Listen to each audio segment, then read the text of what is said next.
Hey, is this thing working? Hello? Anybody out there? Hello? Yep. How's everybody doing? Let's see. Dur, dur, dur, dur, dur.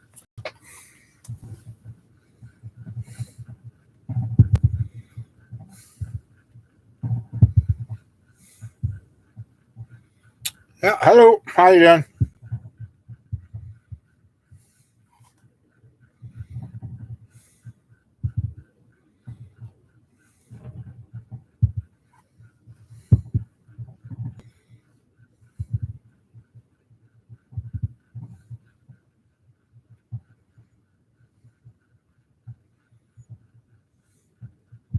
Oh, hello, Sheila.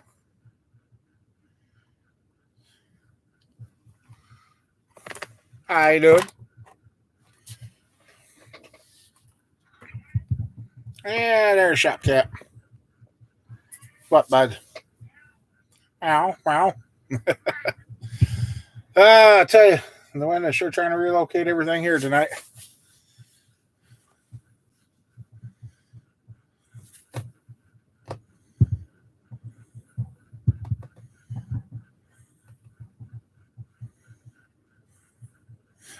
Now all of a sudden went from 1 to 4 people. Hey, everybody. Not sure who is all here or what's going on, but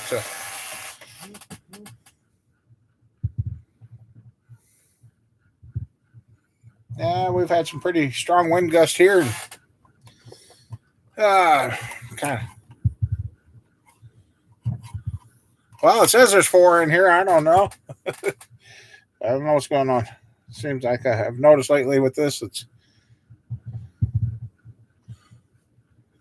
been kind of slow.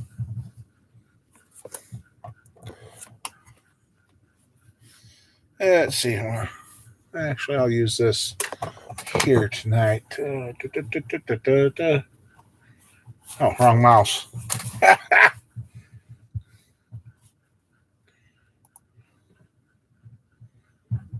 Okay. Interesting ads. Okay.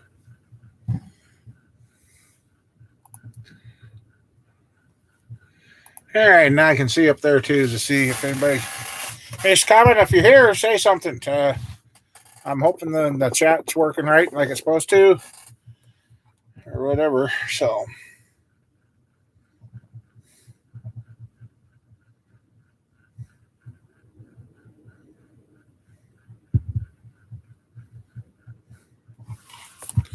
Well, Greg, how you doing? Hi, 300. Hey, Chris. How you guys all doing?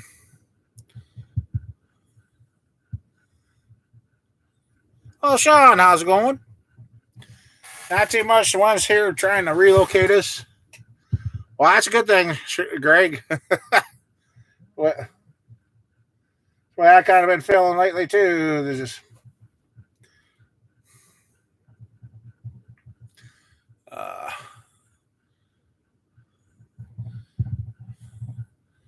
yeah, we've had pretty strong winds here, and it's made the old shop creak a couple of times.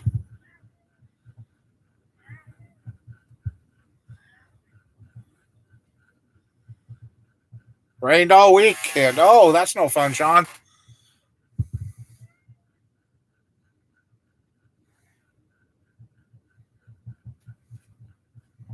Okay, Greg.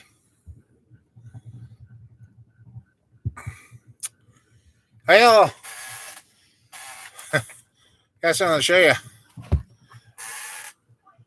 See those nice, shiny new parts there? Yeah, and then the box underneath it, right there, it's got ball joints in it. Yeah, I got a bunch of work coming up. The front of the Yukon is really in rough shape. Not as rough as my pickup. Its tire was low, so I got out here, jacked it up to see if I could find a nail or something in it. And when I did that, the wheel almost fell off the vehicle. Upper ball joint is gone.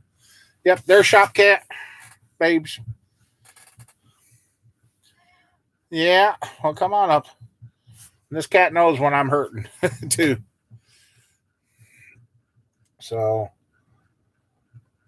which is leading to another dilemma of how to get the truck up in the air to work on it.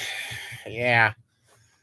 Because I know last time I changed wheel bearings in my truck, I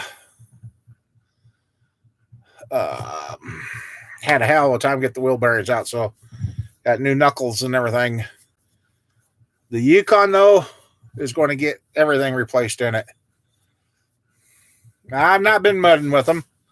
Hey, kid, not much. It's just got a bunch of shiny parts right there.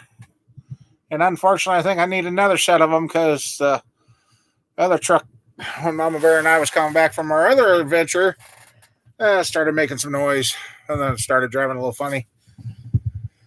I got a lot coming up, guys. I really wish some of you guys live close. I'd make some deals because I've got 2 more semi-trailers coming in. And this time, these are loaded with stuff.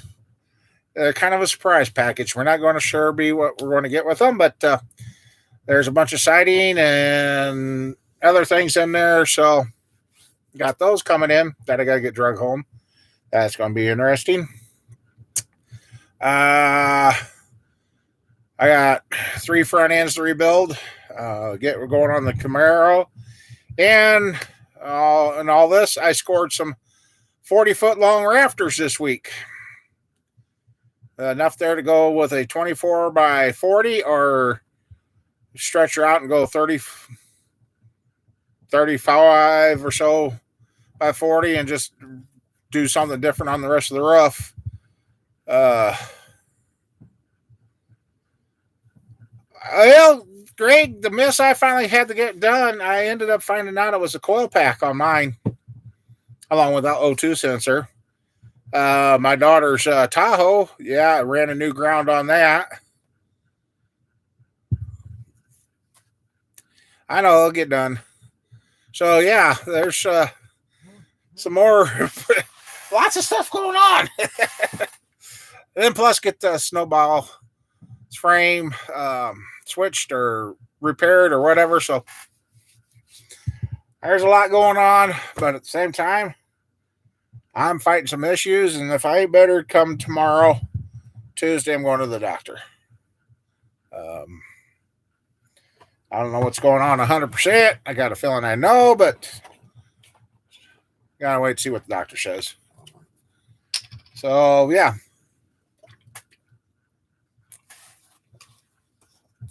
And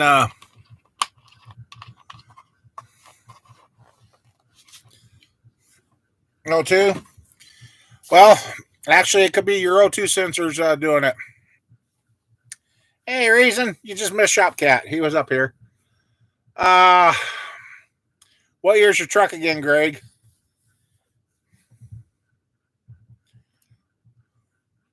So, yeah, I'm trying to figure out where I'm going to put 2 more semi-trailers out here. And then I've got 06.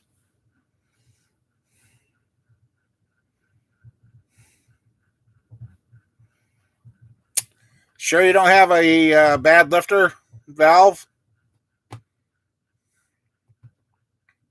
Then, on top of it, too, I've been thinking, I saved the 5.3 LS, yeah. I saved the old silage pit floor. When my dad poured that, he poured that thing about a foot thick. It's just buried. I'm kind of kicking around the idea of putting a foundation around that and unburying it and have a new shop floor. So, or maybe I should unbury it and put one of the semi-trailers there. I wouldn't have to take the wheels off it.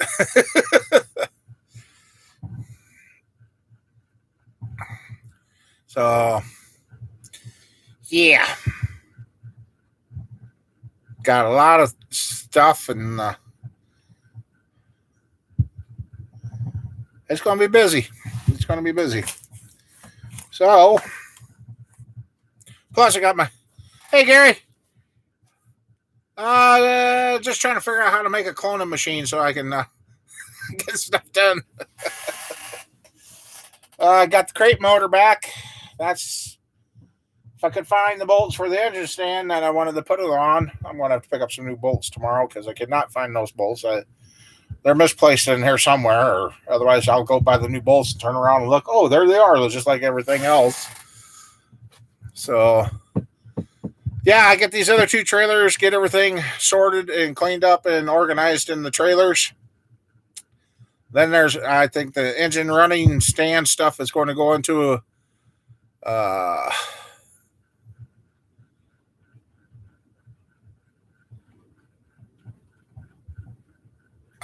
I'm going to have to go look because I forgot there's something back there close to where that was. Okay, well, we'll check that here in a few minutes.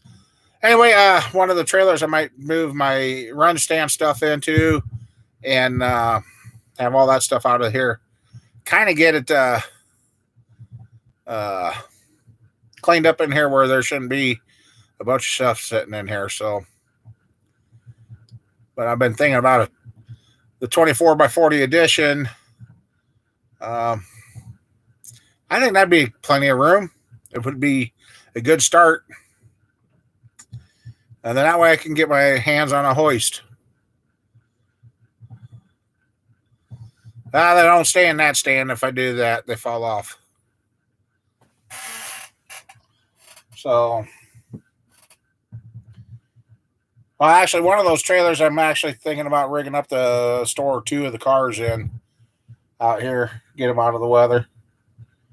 This last Wednesday storm did get we got some damage and hail here. Some of the panels on some of the vehicles out here I wanted to save now got hail damage on them. So, yeah, it's been an interesting last couple of weeks. Yeah, I could do that, I guess. But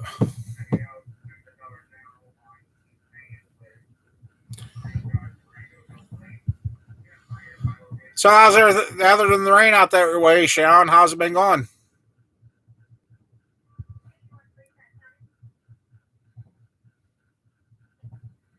Now, Greg, with your GMC, have you had it scanned to say if it's a specific cylinder or is it a random miss with your motor?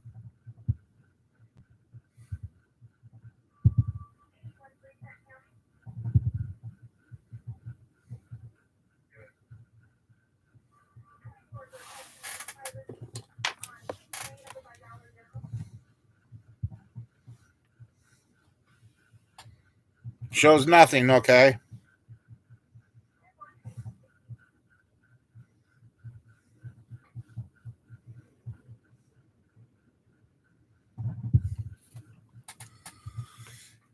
So no miss, but you got a miss. Okay, that's interesting.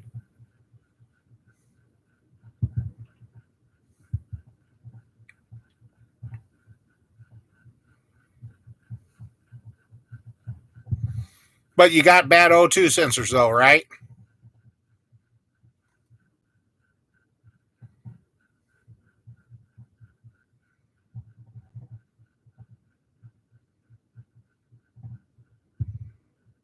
Hey, WTBB.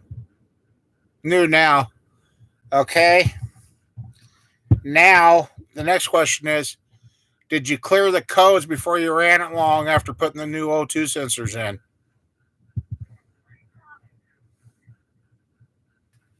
Now, there's shop cat raising. Yeah.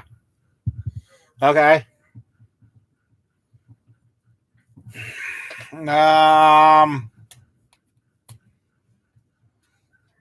Has it ever had any lifter tick to it? Or does it have a ton of miles on it?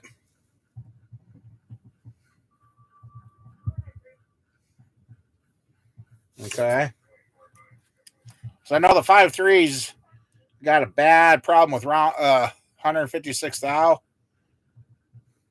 Know much of the history on the truck because the push rods can go.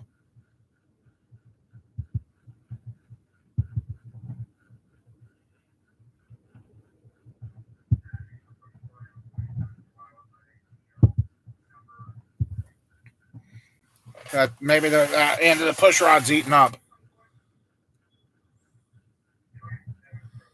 Okay.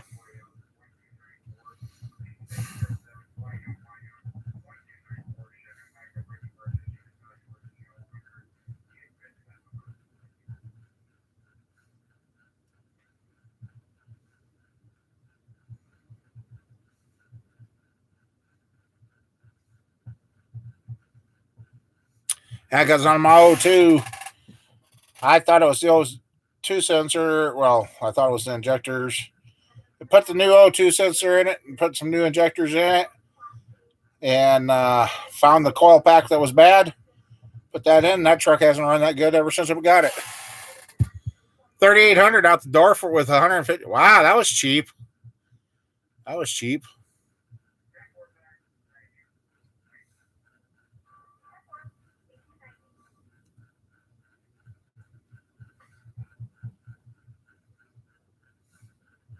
Need one new tires. Wow.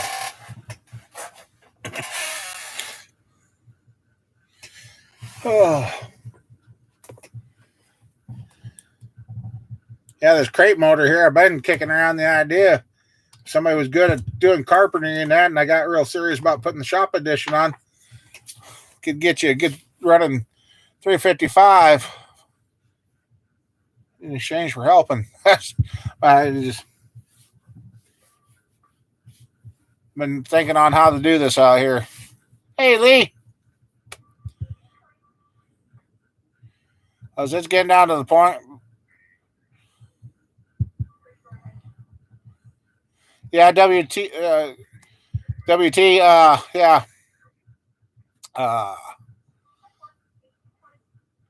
Yeah, when I took mine apart, I found out that number 3, I had one laying here. Where'd it go? Anyway, I had, oh, here it is.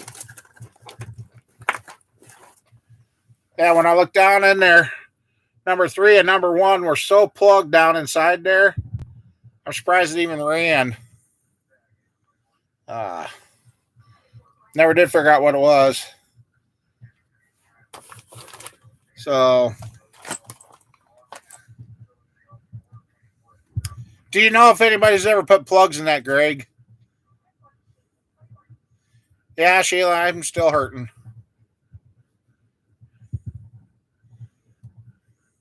Okay.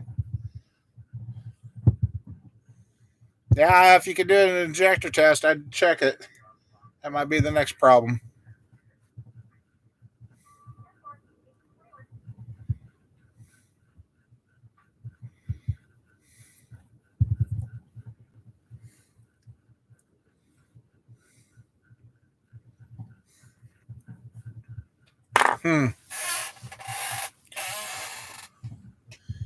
Well, hate to say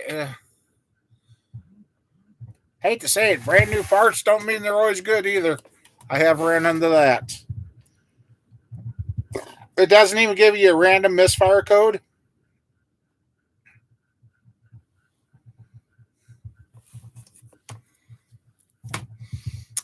Both O2 sensors, there should have been like 4 O2 sensors on there.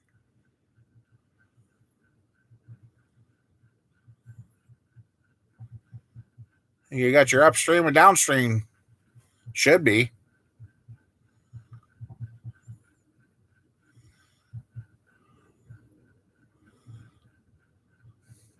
Do you have a thermal imager? The other thing I would check is a Cadillac converter. You only got 2 on your truck. Ah. Okay.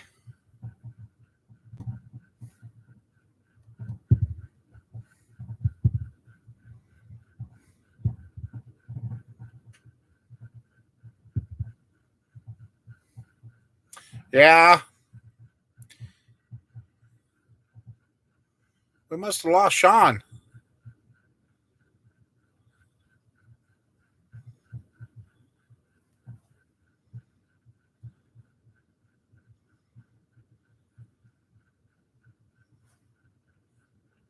Yeah, it should be 1 before the cat and 1 after the cat. Should be.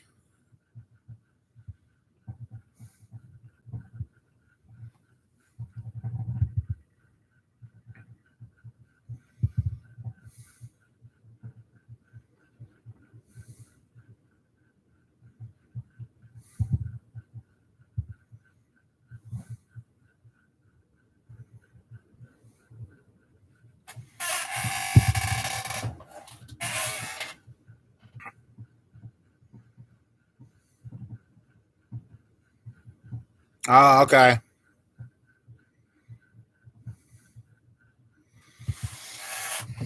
My truck's been running great now. Then the thing, the wheels tried falling off. So at least this time the ball joints I got to put in the truck got grease zerks on them so they can be greased.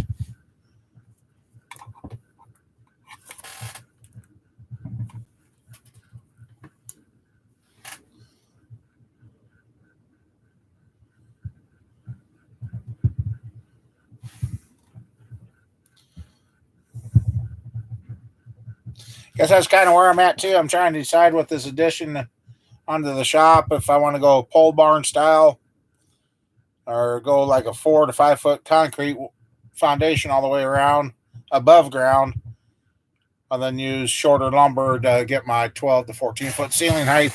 So I got room for a hoist.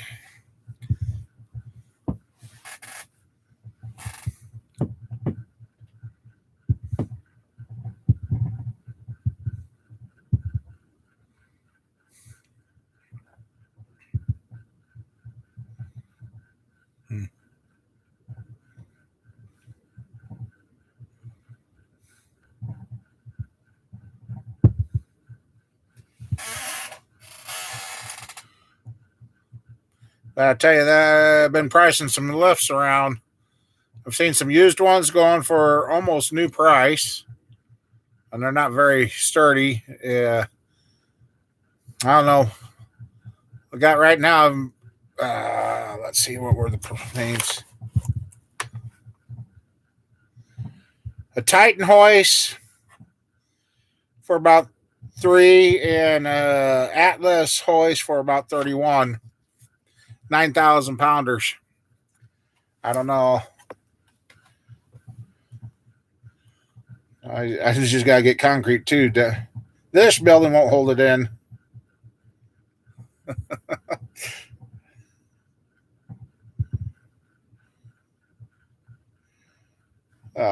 This building will not hold. Then I checked into those wildfire 4-post, and I found out I can't even get that and use it for a little bit because the post on that stand 8'7", and my ceiling height in here is only 8 foot, so can't get one of those and put it in here for now and just use it for a while. Yeah, I got her moved.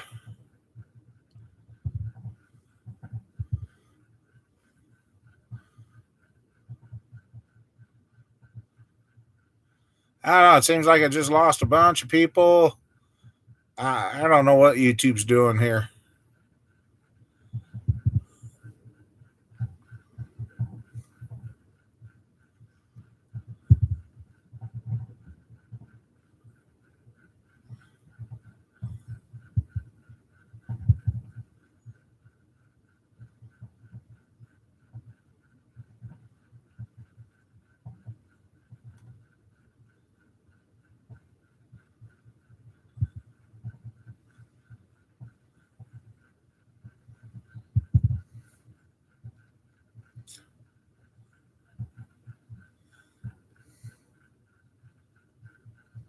Oh, certified on the hoist? Yeah.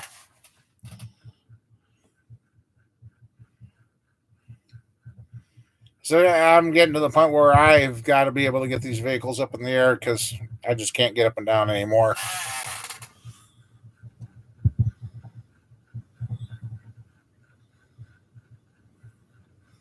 Yeah, that would be the shitty part there.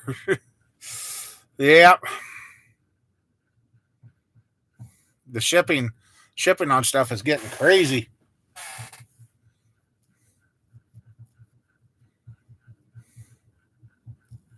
Hot air balloon. Might look at go up to Canada or somewhere. uh,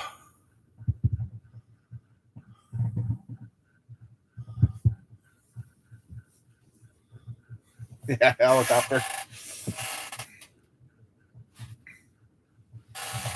Hey, old man, how you doing? Yeah, got tongue tied there. We had Sean in here, but I guess we lost Sean. Haven't seen any comments from him.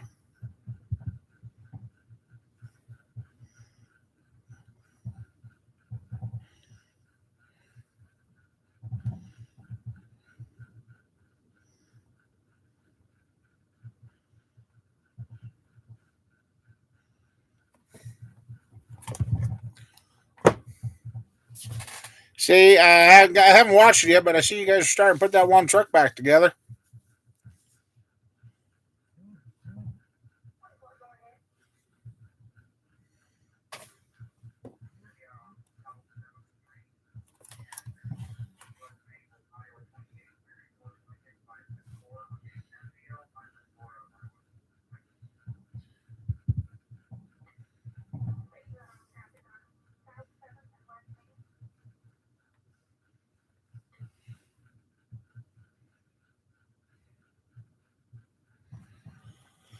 I don't know if this stream's working right or not, because I had a pretty good count, and all of a sudden everybody disappeared. So hopefully you're still here, old man.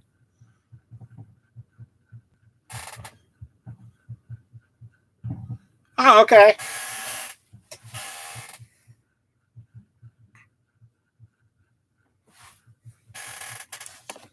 Mama Bear made it back home, so.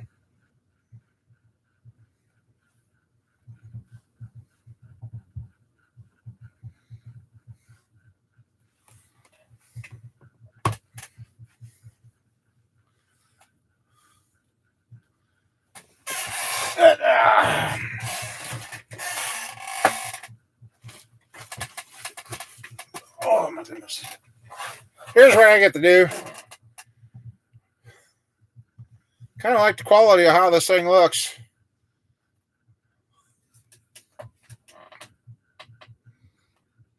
Oh, fun. Yeah.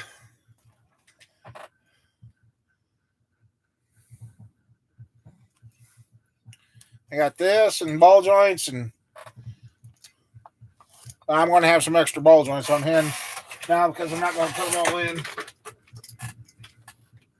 And I'll tell you right here, there's a company out there. If that was greasable, that would have been great. But I already got the inner tie rods are out on my truck too. So yeah, I get to replace all this and then take it somewhere and get her aligned.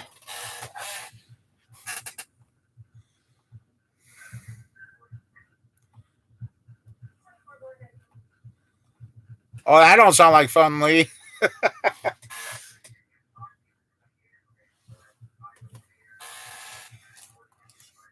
Yeah, I'm trying to figure out how to get my truck up in the air without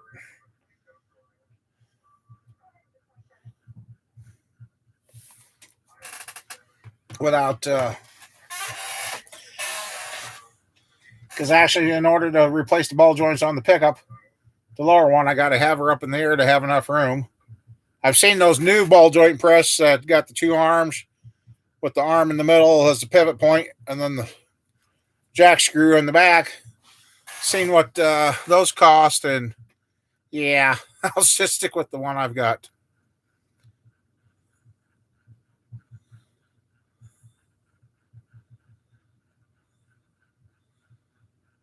Oh, that's good, Lee. Yeah, that's not good at all.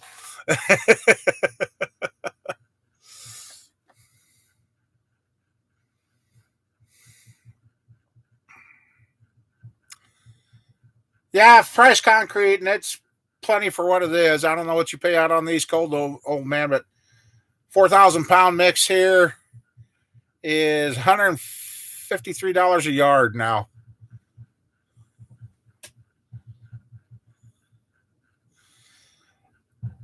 Yeah, might, but I'm kind of the point where I don't trust the old tractor anymore. That's another one of the projects I need to do. I need to rebuild that bucket and make a lot of repairs to it. That tractor I used that a lot when I was younger. That was my hoist. I used to jack everything way up, and now I don't know if I'd trust her like I used to. 150. Okay, that's not bad. So, hi water. Hey water. I should come have you come over and help me do a shop edition. I got some 40-foot rafters Need to space them 4 foot on center, and I gotta check on see what steel's going for.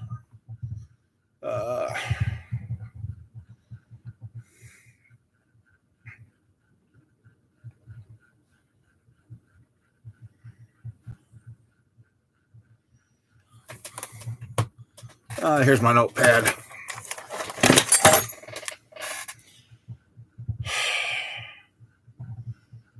They're 86 inches tall to the peak. I'm trying to figure out the pitch on them, 40 foot long.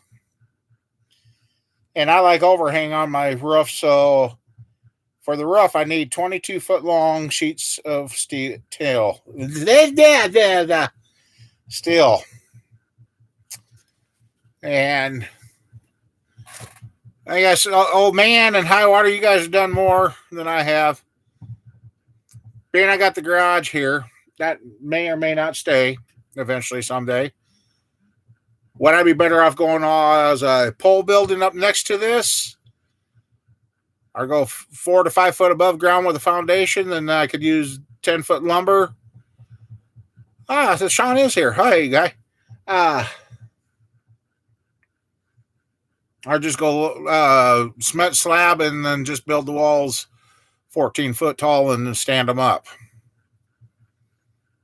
And cover it with OSB and siding, because I've got plenty of siding now. I've got 2 semi trailers that are hip full, 3 to 4 foot deep of housing supplies. So there's vinyl siding, steel siding from 1996, brand new in the box. Kind of a pretty blue. Now there's 18 square or so of that stuff.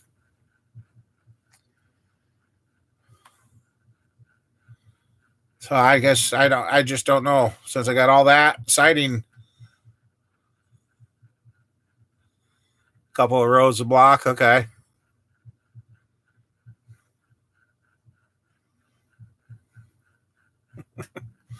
Anybody good at laying the block down?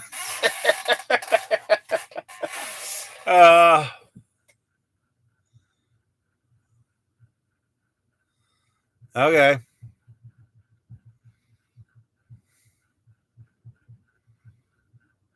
And I guess if I ever decide to add on to that, it makes it easier getting through. Okay, hold on, guys. Sorry.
Sorry about that.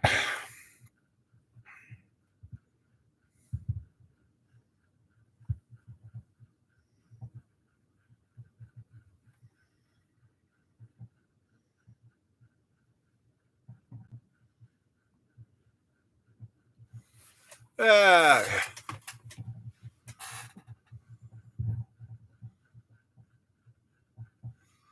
Mason can reach him. Okay. Oh, man.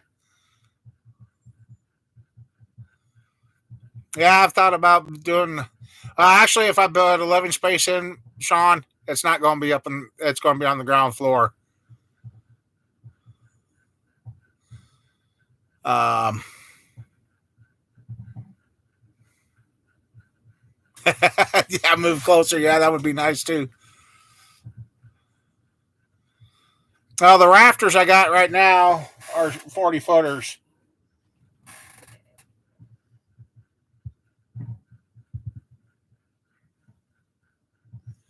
Uh, let's see. They're 40 footers, but I'm not sure what the pitch is on them.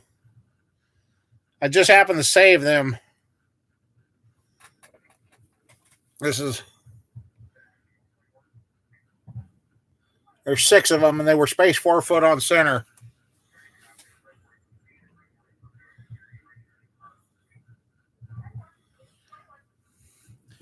Well, I'm getting to where.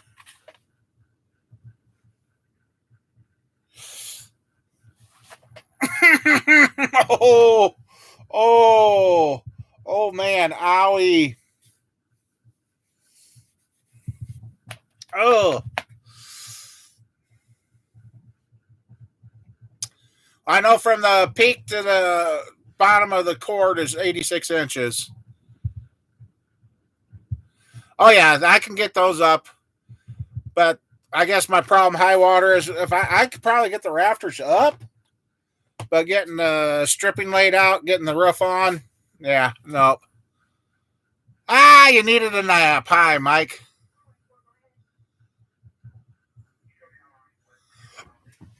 Oh, yeah, I did that for the addition on the house.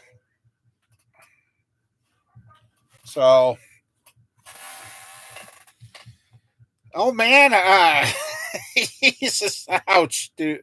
But get your ankle and, oh, Jesus. Hey, hey, hey. Yeah, I can't get up on a roof. I'm actually, okay, guys, I don't know what's going on with me. I can't hardly even get up the stairs in our house. Yeah, well, not that.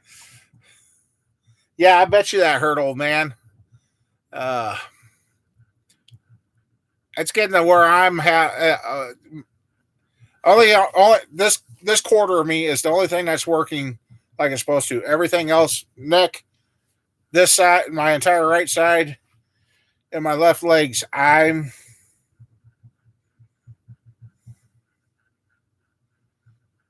okay. I'm getting nervous because things aren't working like they're supposed to. Um, I don't know what's going on. Um, I know my CPAP machine might be part of the problem. I might have to add oxygen, and that might be my whole problem. Is my body's been getting deprived of oxygen because I had a little tester thing on my finger the other night, and at one time it said I was at 89% oxygen with 103 pulse. Uh, so I don't know what's going on with me. I just ache of pain. I do anything. I'm very winded very quick. So I'm giving it till Tuesday to get better. Found some of my fluid pills, so I'm taking those. So see if that helps, but hopefully it ain't something else. You don't mind heights at all, man. I didn't used to mind being up there. I kind of enjoyed it. I wanted to get to where I could do it more, but years ago, one of the meds doctor put me on, I cannot get on the roof. So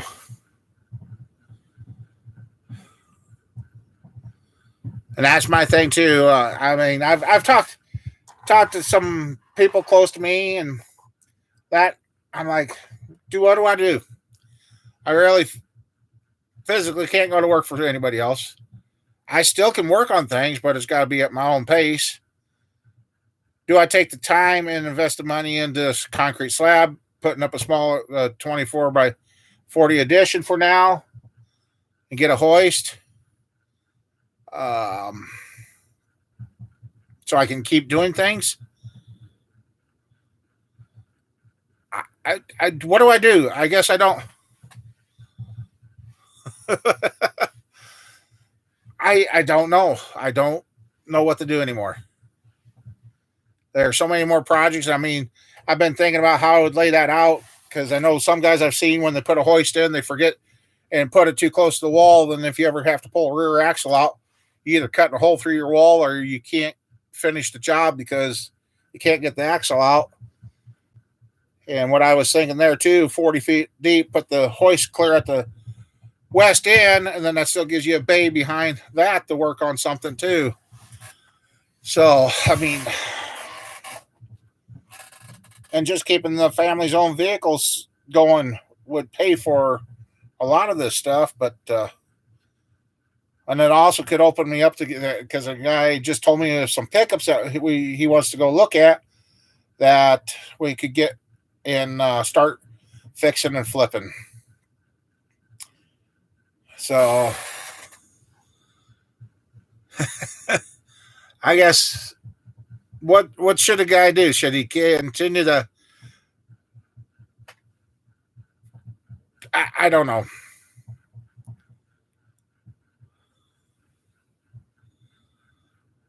Well, I was pricing a 4-post hoist, old man.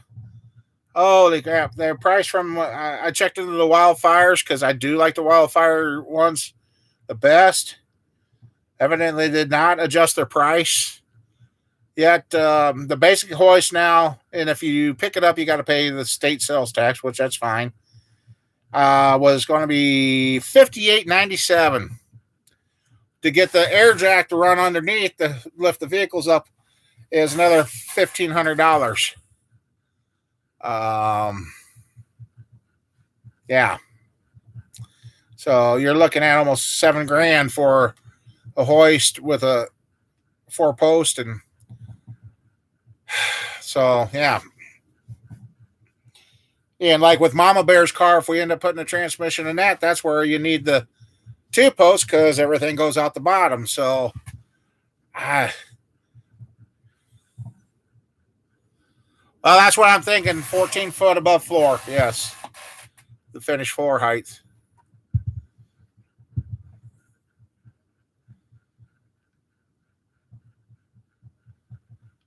And then my problem is too is I realize I can't do it all. I could nail it together in that, but standing it up and getting stuff up off the ground, I can't do it. So then there I am to the dilemma.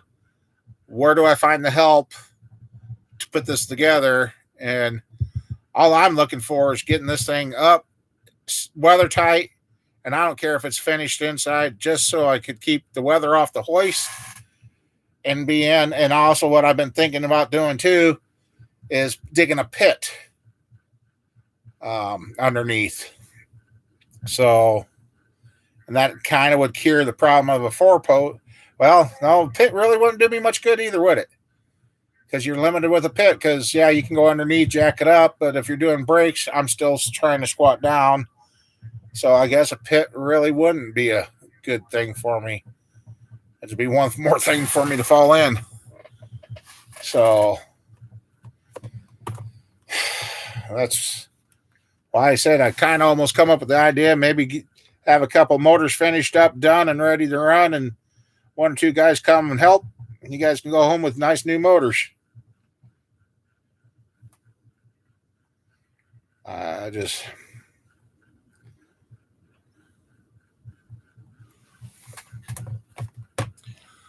yeah, that would be nice there too.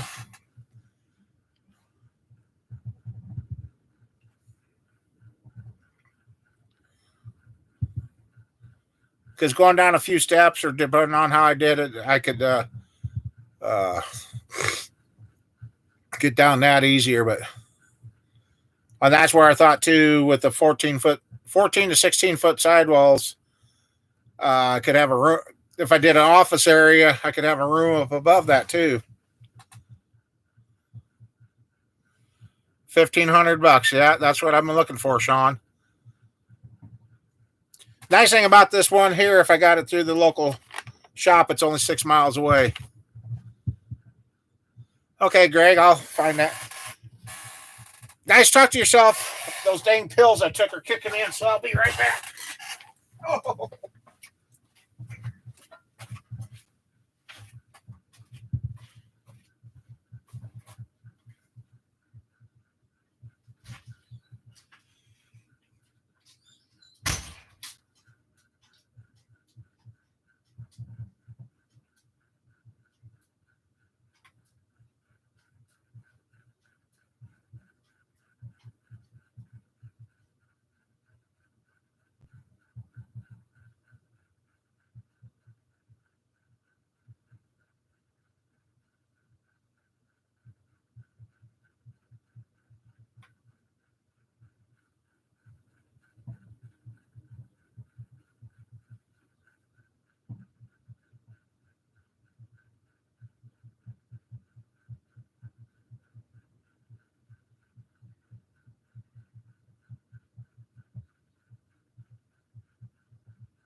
Sorry about that.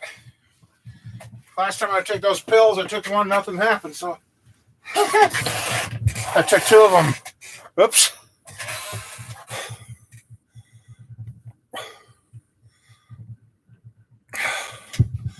Oh.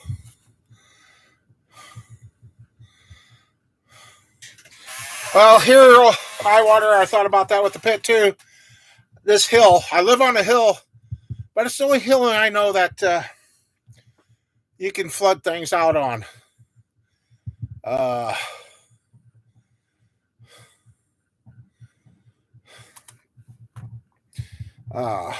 So what I was going to do there is, from where I'm planning on putting the addition, I've got enough drop, dig a tile and run it all the way down and let it fall, drain out,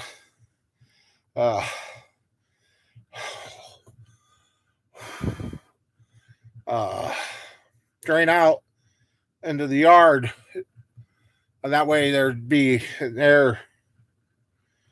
Oh my goodness.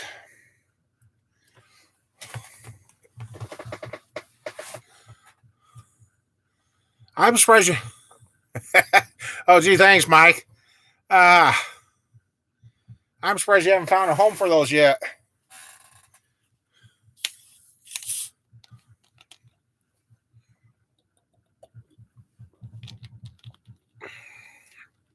And no, I'm not going to drink this whole bottle of pop. So,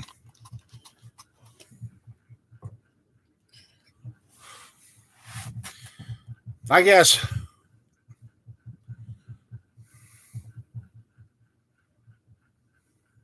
Oh yeah, we're on top of a hill here, high water, and the old farmhouse out here.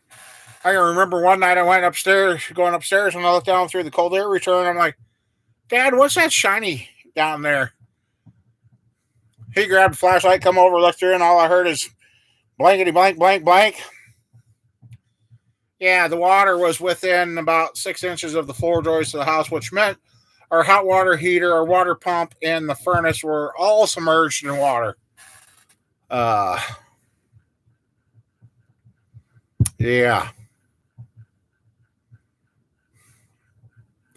So yes, this hill.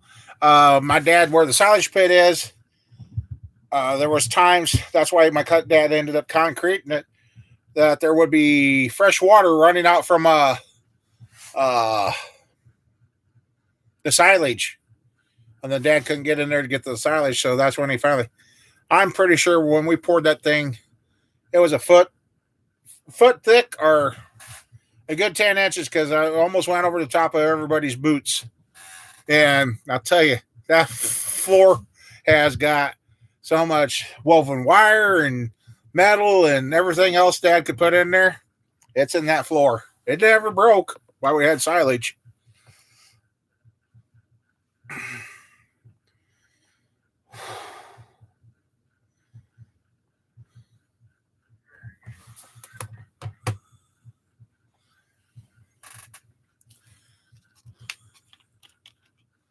Yeah, this shipping.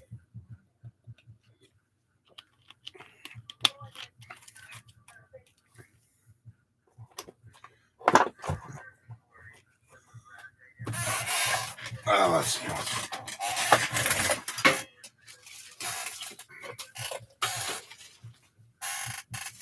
I haven't even really checked these out since I got them.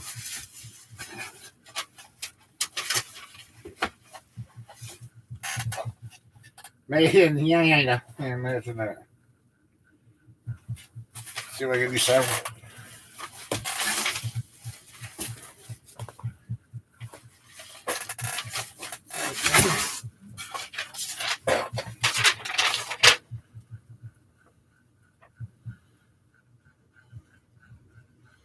Oh, okay, that's the upper. Okay.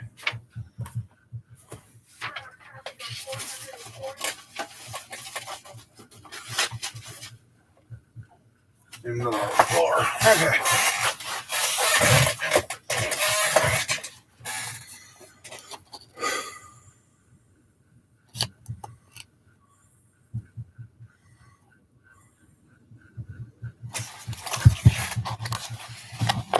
Unfortunately, this is the rocks, and they already look better than the ones I used to use.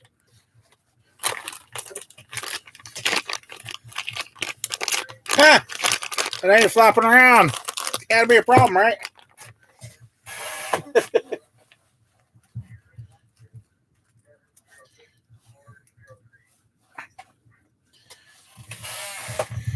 Yeah, in my old truck, last time I worked on that, I beat on the wheel bearing, the old wheel bearing, getting it out for about 3 hours. So I'm pretty sure she seized in again. So I'm not going to mess around. I just bought new steering knuckles for it this time. That's not looking too shabby.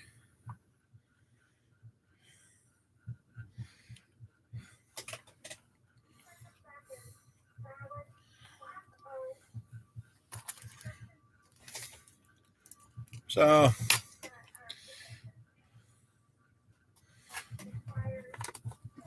want to make tires last as long as I can. Get the tires where they last. Might be able to road trip out and see some of you guys again. There's the upper. And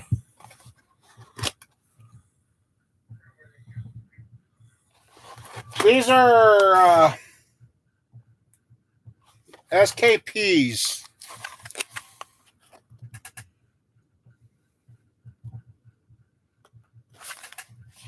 That's the upper, and here's the lower. So yeah, I would have used air hammer, but where I was working on it, I didn't have access to an air tank. And when I did get it out, yeah. And I've had some questionable things happen with that truck since then. So I thought, well, I want to know it's going to be straight and good. So, and the price of the knuckles was actually cheaper than what I thought. So, your smartphone was stupid, huh? Oh, that one coming with the greaser didn't sold. So there's the lower. So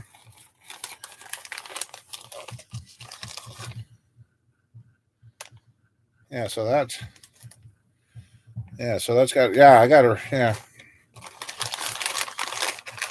I say, like I said, that new ball joint press, the one that's only about yay tall, would work great for sitting down on the ground. So,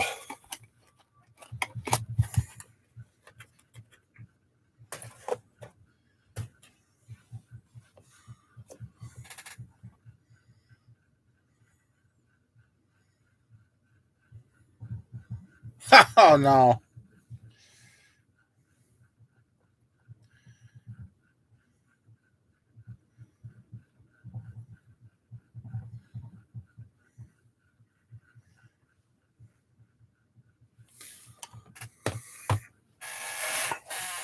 And that's what I liked about these wheel bearings. They came with 3 new bolts for the wheel bearing and 2 for the bracket.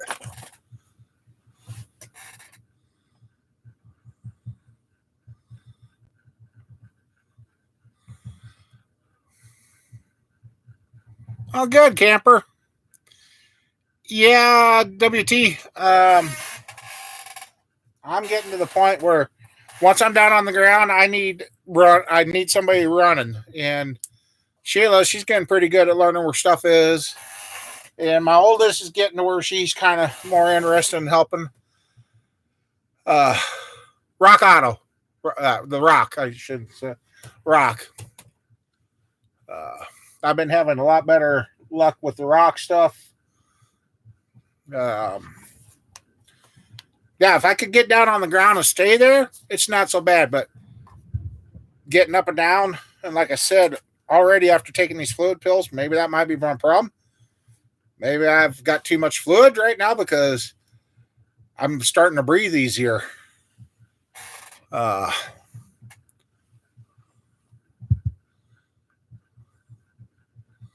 yeah, and that's where my kids finally understood. They wanted to do the brakes on their truck, but I got sit down. Once I sit down and they went and got the tools, I can do it. It's just that up and down. I just, like I said, last night, I damn near didn't. I almost wanted to just lay face down on the stairs last night and sleep on the stairs where I was.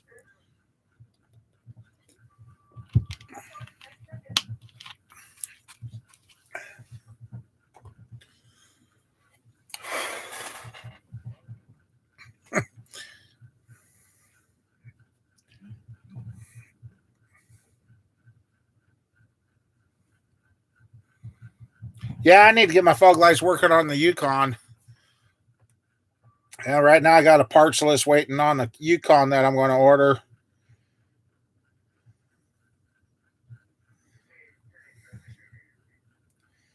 Uh,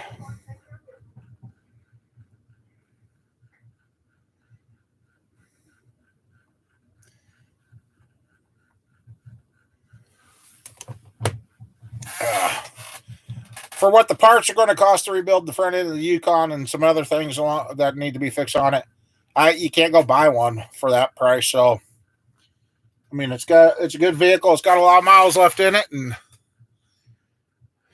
oh yeah, that's another thing. I'm just thought could get the stuff to start rebuilding transmissions for these things, and then I should be able to keep all these old vehicles going of mine. I got enough cores around here, and uh,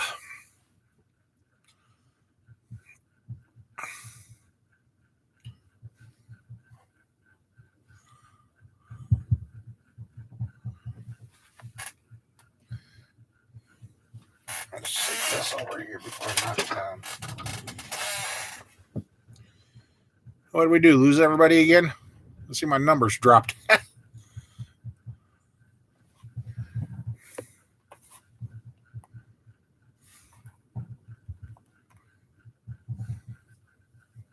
Okay.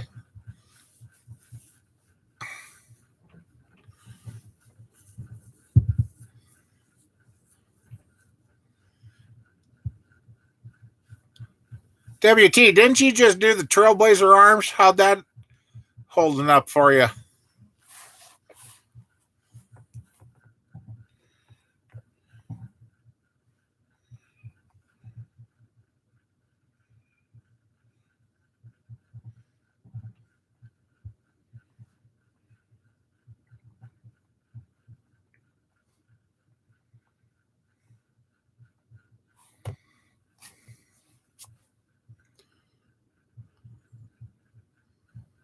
good. Okay. At least your Trailblazer had something you could hook the arms back to. One that we're going to use for parts out here. There's nothing to bolt anything to. It's gone.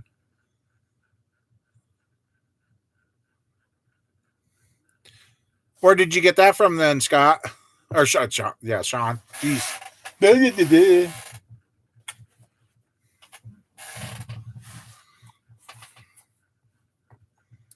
See,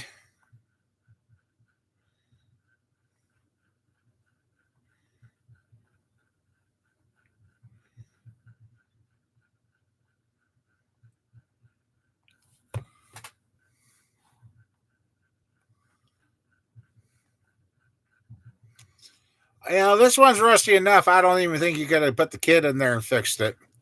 This one was pretty bad.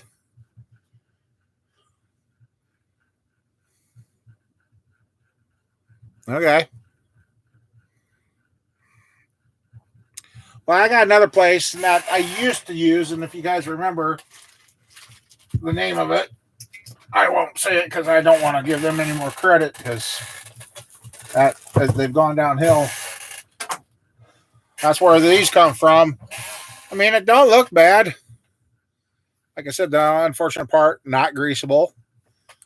And I noticed this here, which I'm not blaming the part completely because I know ball joint's out and that's letting things rattle around. So this shaft, this is going to get compromised.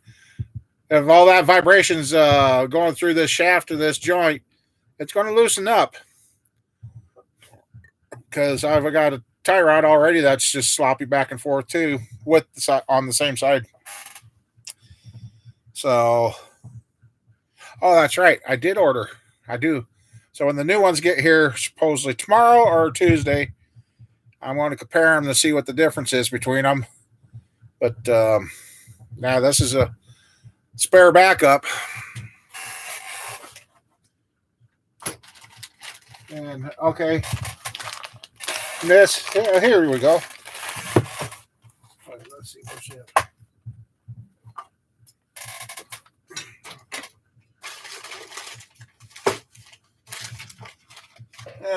This is what I really wanted to do.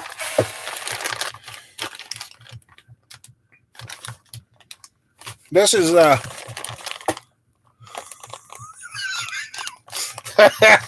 I knew I was going to get Mike fuel. Okay, here is the first ball joint. Let's see. All right, this is the one that's bad right now, and that was this very part that I put in. Okay, yeah, not a whole lot looking like going on there. I mean, and again, it wasn't greasable. Not greasable. That's downfire for all those place parts. This is the upper, which I'm going to be replacing. And the funny thing is, these were greasable were cheaper than the one that you couldn't grease. God dang it.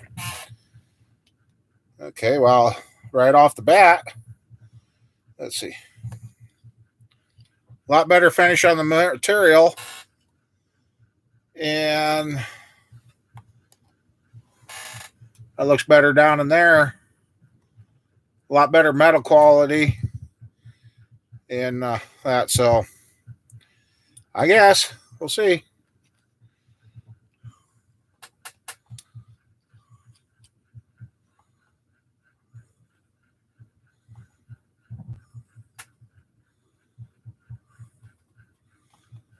Oh yeah, I've heard of that too.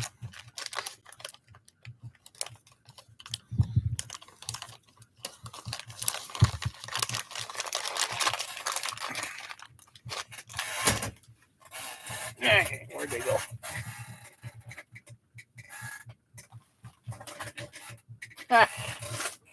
Where'd it go? I don't bounce down and hit the floor.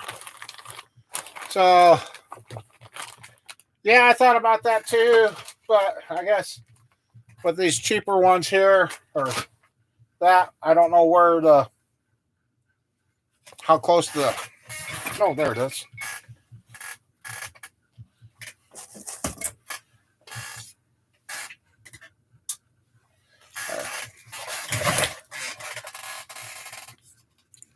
So hopefully this rebuild, I mean, the truck's got 400,000 miles on it, but those parts that I put on that truck were supposed to be lifetime warranty.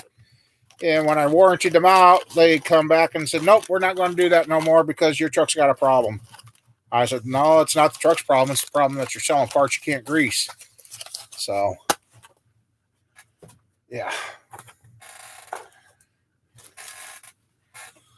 And then that's the thing too, ever since I put their wheel bearings on my truck, I've been having ABS issues. So, I guess I'll replace and rebuild and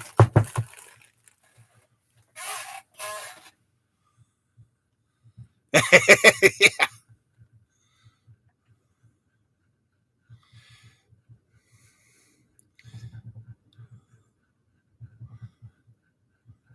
Oh, sure. Now you tell me, Mike.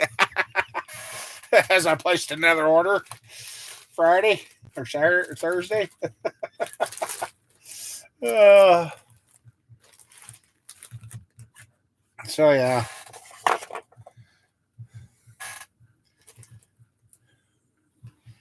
And South Main Auto years ago, he had somebody that made him a tool.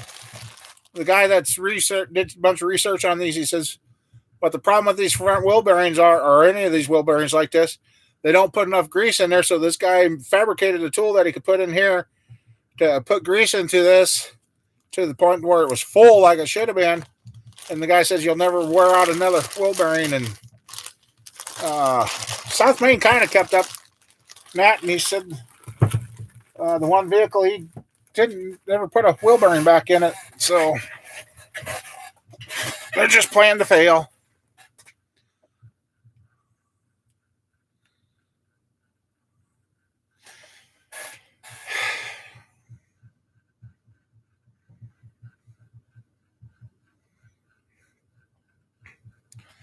Well, that's the problem.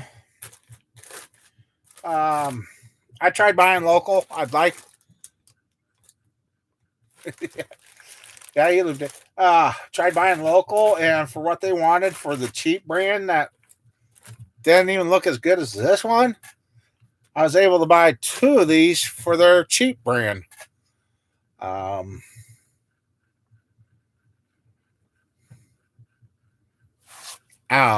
it just.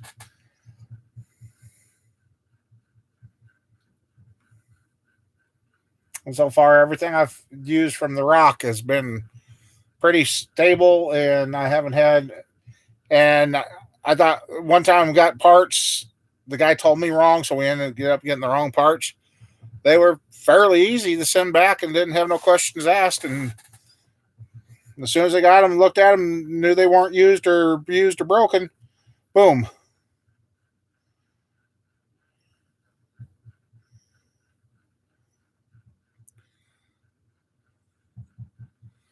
The wheel bearings are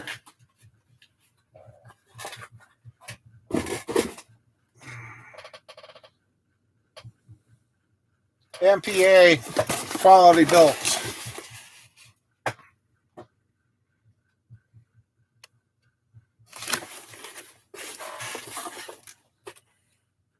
And they say do not use an impact gun on it at all. Torque wrench only. And these are for 4-wheel drive, not 2-wheel drive. Yeah.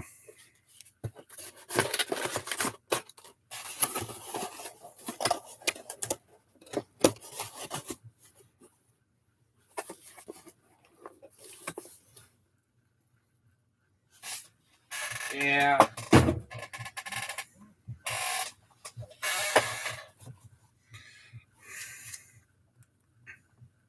Yeah, a set of windshield wipers don't last at all.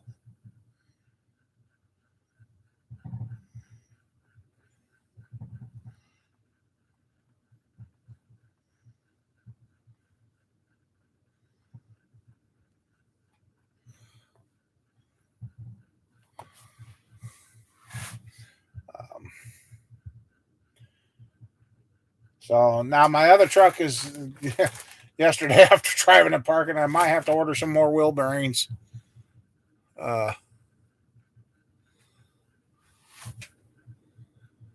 oh, really? I mean, usually have the stuff right now in about depending on if I can order it on Monday, I usually have it by the end of the week.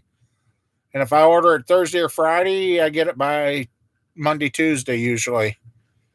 And knock on wood, so far, no problems.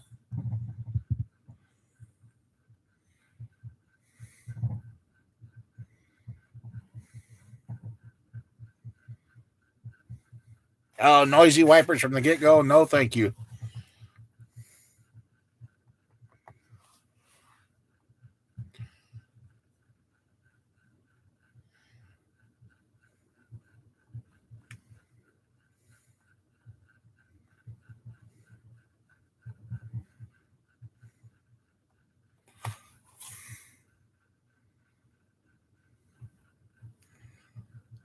Well, I don't know about that because I noticed where all these parts are coming from Texas, Georgia, all over.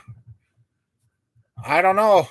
WT, what's why you? I don't know. Maybe that's one advantage of living in the middle of the country.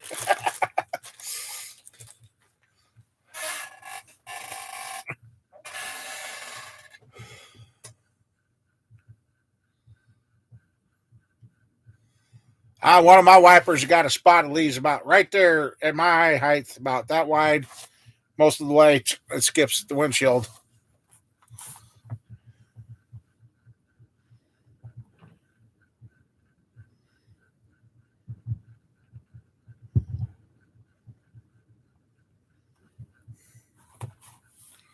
So, yeah, I'm going to have some extra ball joints because I guess with the Yukon, I'm replacing the control arms completely. I'm just going to go all new stuff on that and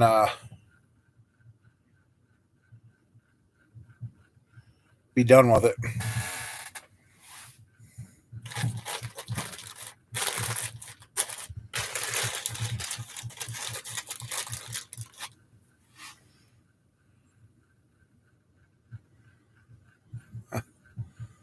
I don't know what YouTube does. Like I get a bunch of viewers, and then all of a sudden the numbers drop off, and then they come back, and it drops off. So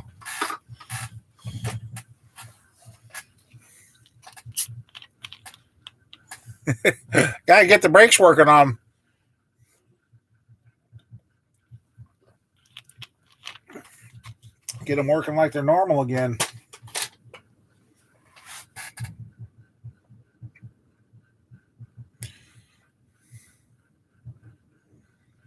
Silicone wipers, I don't think I've tried those yet.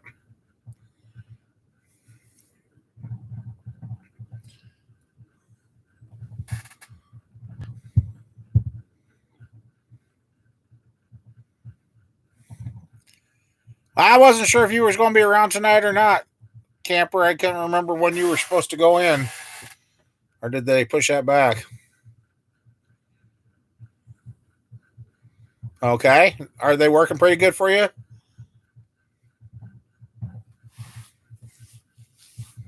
Brother-in-law just took some off his vehicle the other day. I'm going to pick them up and put them on one of mine.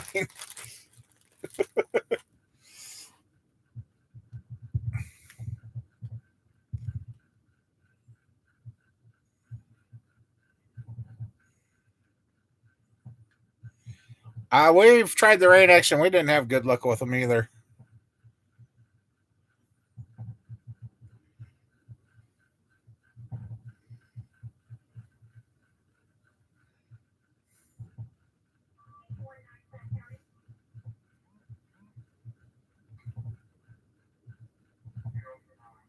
Oh, really? Okay.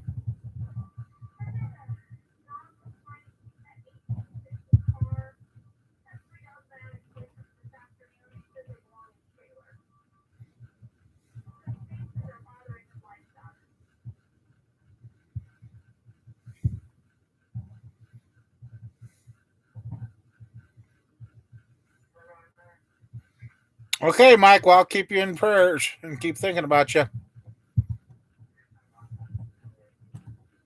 Okay, high water.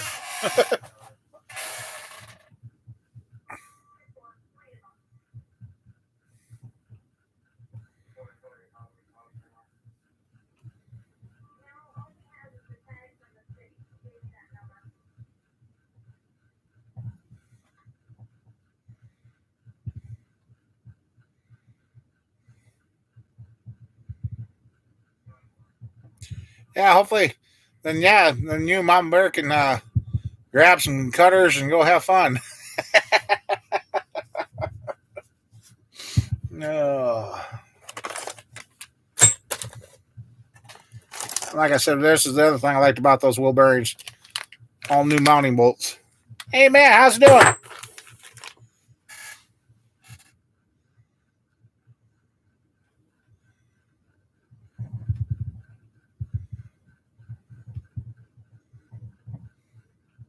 All right, Sheila, talk to you tomorrow. Okay, Mike. If you can, let me know how everything goes, that you're okay when you're done after Wednesday.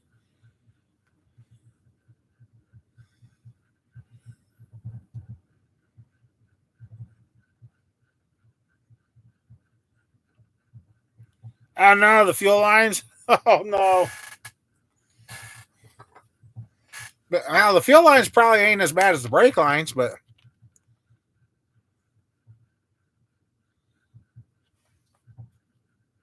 oh well, Sheila.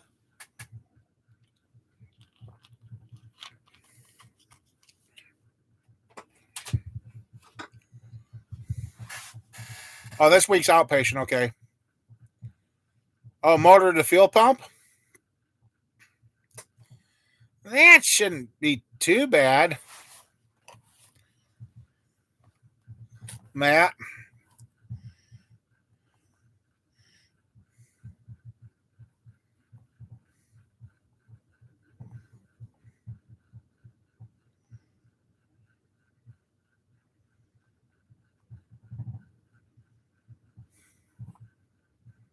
One off so far. Oh boy.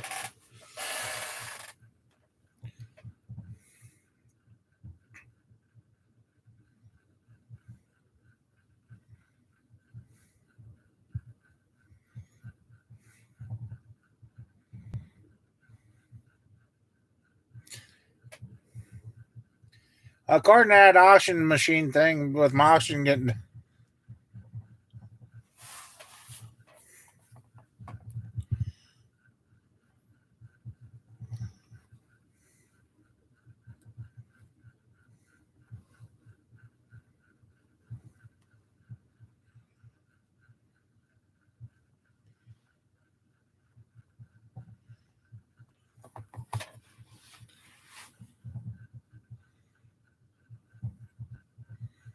well, okay.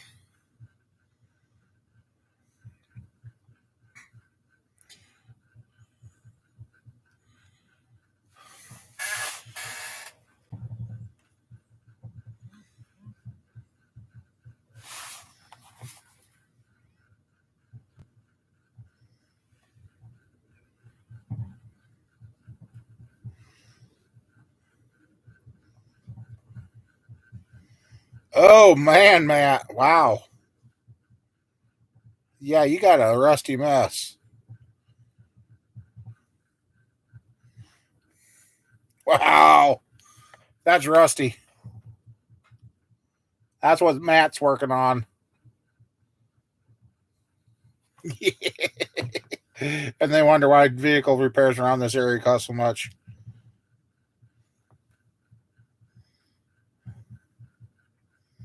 Wow, Matt.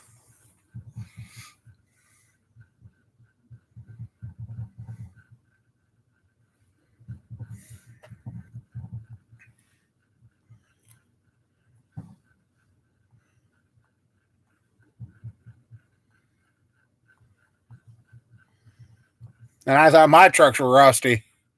All right, Matt.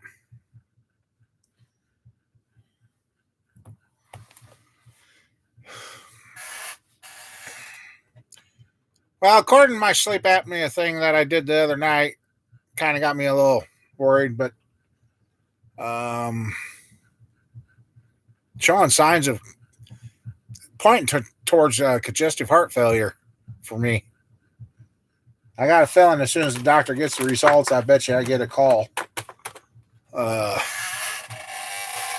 my cat, I woke up to the cat she likes laser lights, and the light on the thing that was on my finger was red. I woke up and the cat had knocked it off. Uh, and when I put it back on, it stayed lit up, and I could see what it was saying. It was at 89% oxygen with 103 pulse, and I was sleeping. And I've got the CPAP machine, so that's like I said, I found the fluid pills. It said take one twice a day. I took two of them, and yeah, it might have been a mistake, but I can actually take a deep breath right now. So,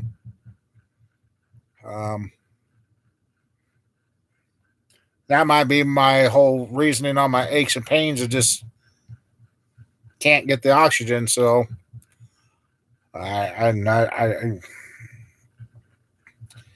I've been nervous the last couple of days.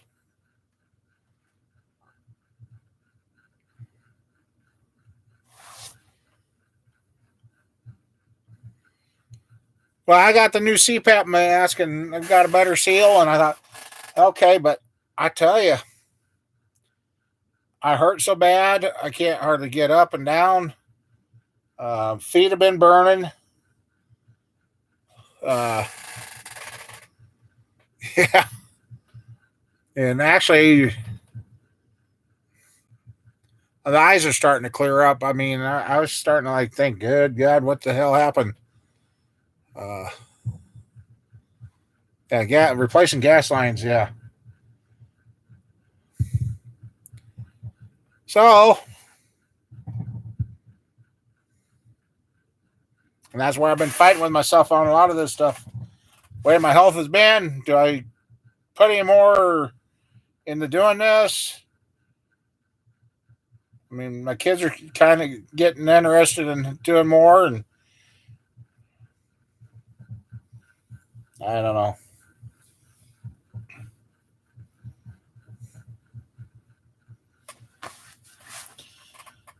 But having a nice, well, I guess if I put that 24 or 30 or whatever my addition on and open up this north wall here in this shop, that will make it seem like it's a great big shop then.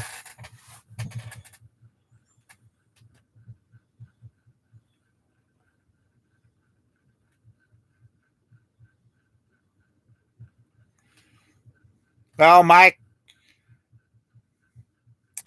I'll tell you what an old boy told me. He says, if you worry about a car trailer, I always worry. He says, you can worry the wheels right off that thing. Just go do it, get done, you'll be okay. You know what? Don't worry about it. Everything's going to work out. I know it's easier said than done because I'm going through it myself already. It's, all I know is something just is not right with me, but I keep trying to plug forward and keep going.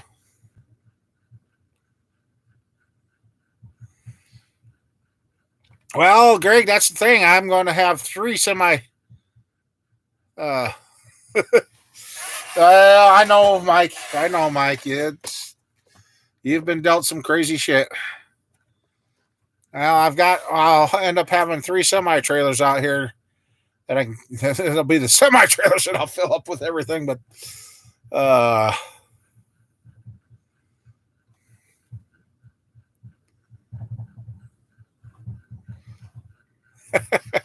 okay, Mike. Yeah, Greg, I'm trying to get to where some of this is gone, and I don't know. Like I said, I wouldn't mind getting my hands on a couple of cars and rebuild them and flip them, but at the same time, I need somewhere to store the interiors or whatever out of them while I'm working on them. So.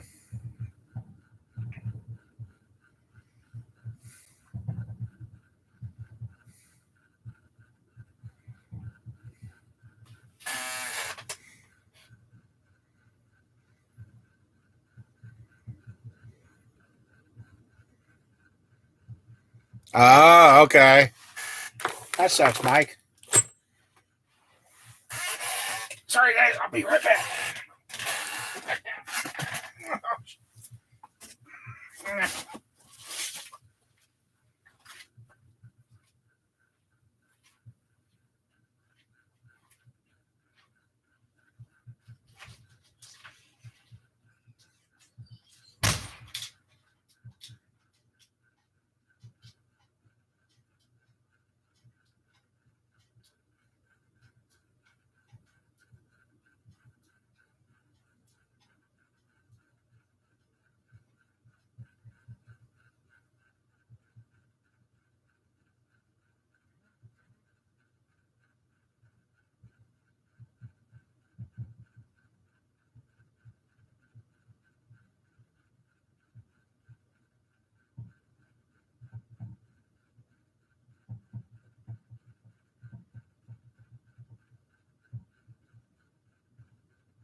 Oh, wow.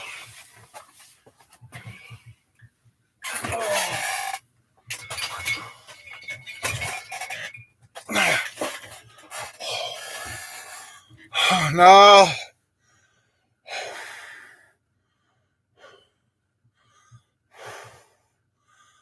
Oh, my.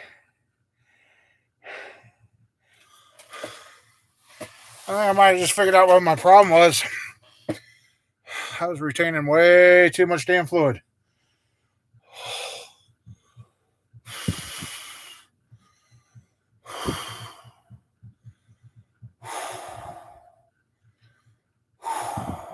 It's getting easier to breathe.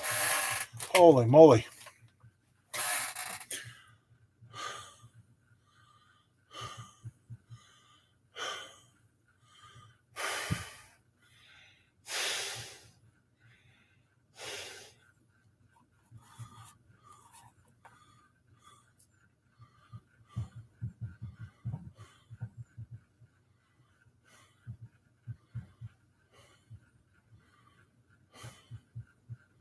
I guess with retaining too much fluid, would that feel like a kidney stone hurt too? Because that was kind of scared me earlier. I thought, oh crap, I'm getting another kidney stone. But like I said, I've hurt very bad for quite a few days.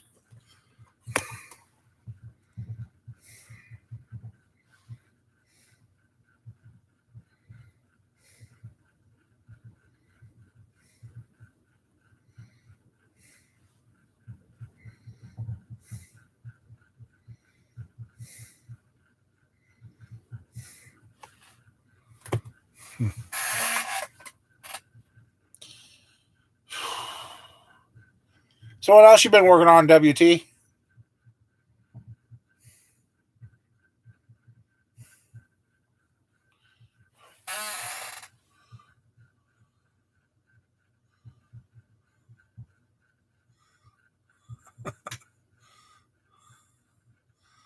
Ah, nah.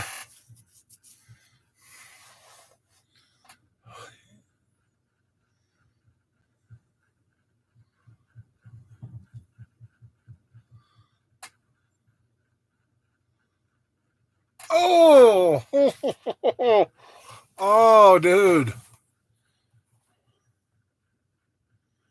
Oh, man.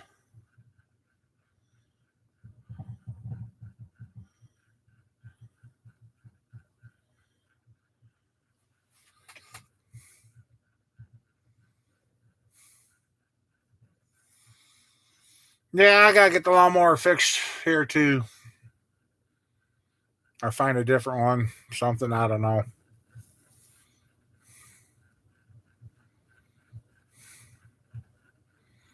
Last couple of years, I've had a plan of getting everybody out here on a nice weekend, and that drive. We got enough pickups and that stuff in the family now. Drive around, through all the trash on. We got a couple others there, clean it all up, be done. Now the grass needs mowed, and we haven't been able to do that yet.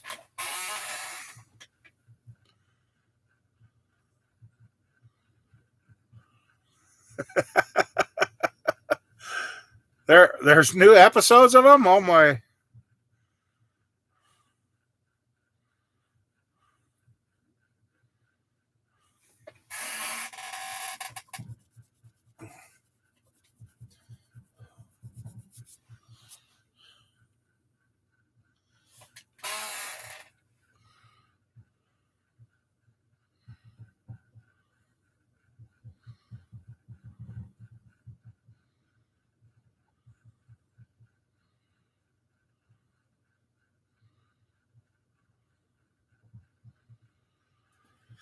The one more needs the blade clutch underneath. It's a John Deere X188. Gotta get that. And the other one needs steering parts and probably, I don't know, it's been exposed to weather. I should even see if the motor's still free on that one.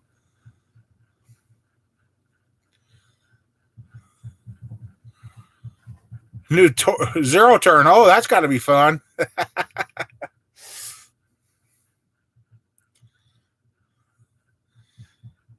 See, you're living out on a farm now, ain't you, Greg?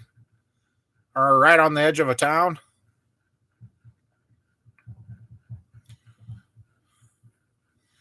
Yeah, I know my daughter's talking about getting the kids dirt bikes or dirt bike so they can start learning to ride it. And that's kind of why Grandpa wants to make sure the farm's cleaned up so they got less things to run into. Because the kids have scarred themselves up enough the way that is. Oh, okay. So you're about on the same acreage as what we got here.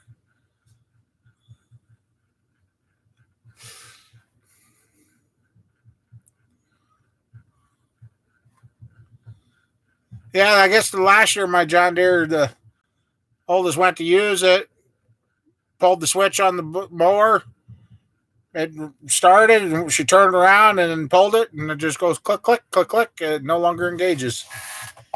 And I haven't got to look at it to see if the clutch on it needs adjusted or.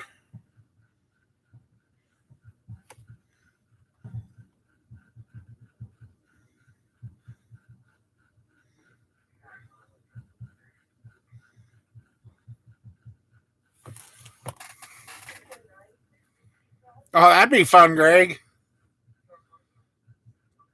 Well, I know they're talking about they want to get a couple of feedlot calves and a couple of hogs and that. And I like my daughter singing. She wants to teach her kids that the food does not just come from a store; it comes from outside of the store and is put there. So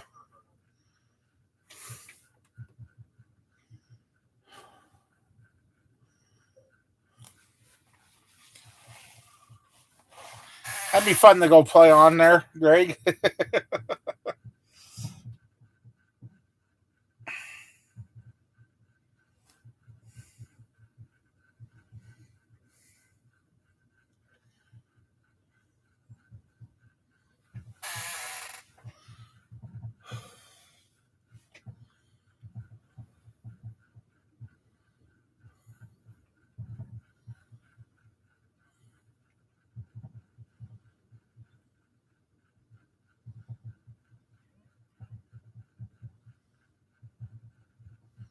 Yes, and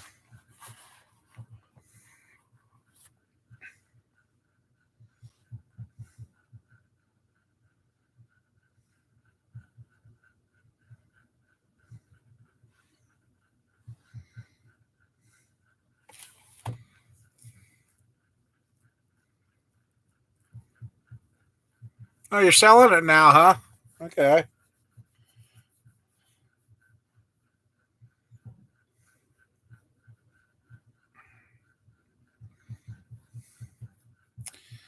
Well, my ultimate goal for this year is to have some kind of living quarters out here on this farm, or the house in town fixed.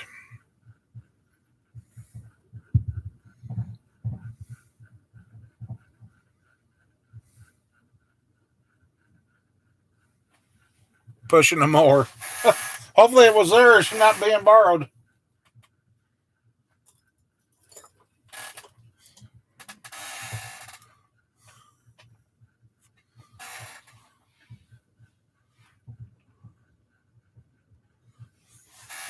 It ain't your lawnmower, is it, Mike?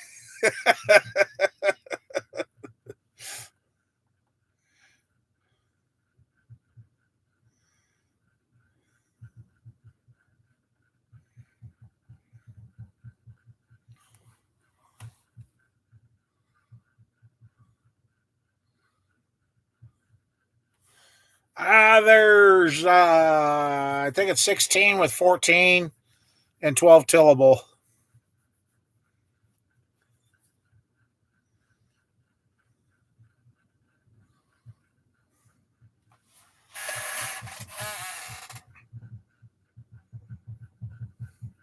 Okay. Hate to have you get up and go out and look and go, oh, dude, that was mine.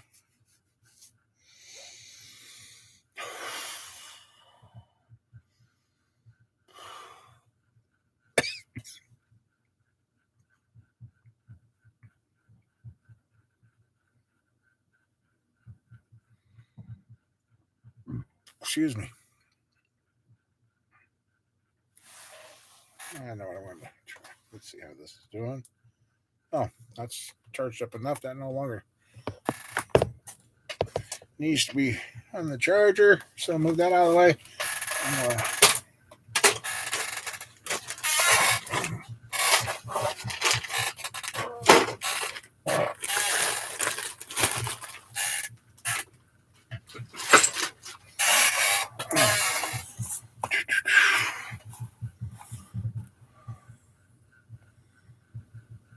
Uh-oh. That's not good, Mike. Dang.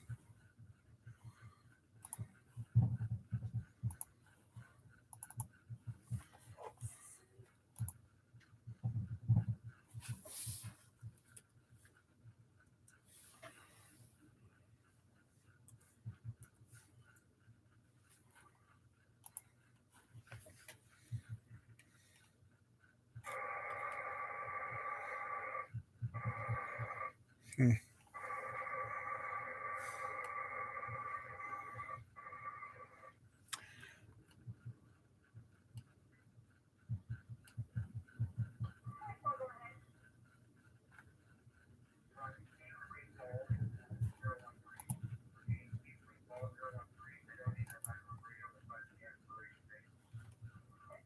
Hey, Greg, how many Greg twists are there?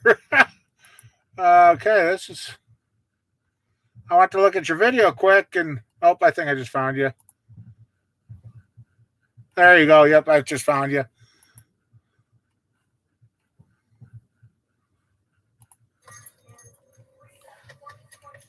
Just a second, so I don't get in trouble here.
Okay, Greg, got a question for you. Watching that, I just caught something I seen on the in your video.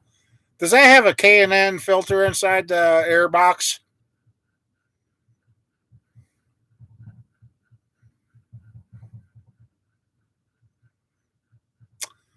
Okay. Has it been freshly oiled?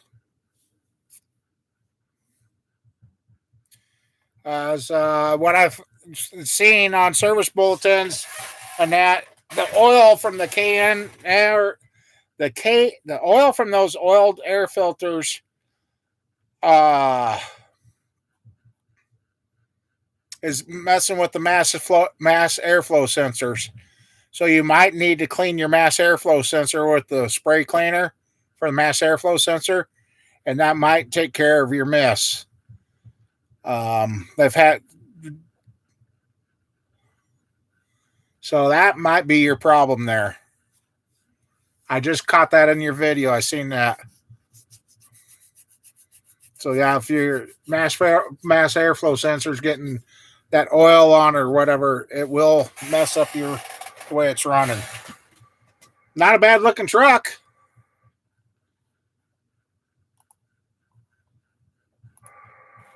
So okay.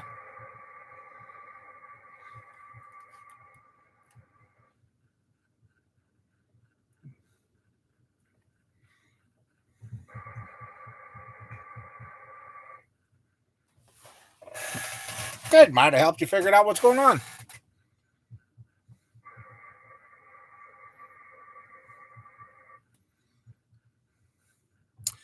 Oh yeah, but since he's not getting them, yeah, those red coils. Where did you find those at? Yeah, back in the old days, we could link it right here in the chat, but they did away with that. Uh,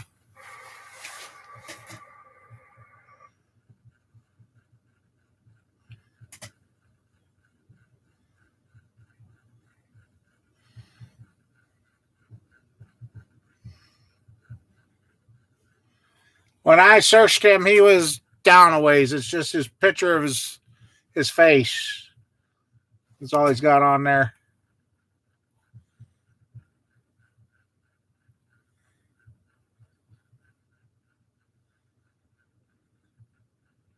You got that right, camper. Yeah, that feels good to take a good deep breath for once.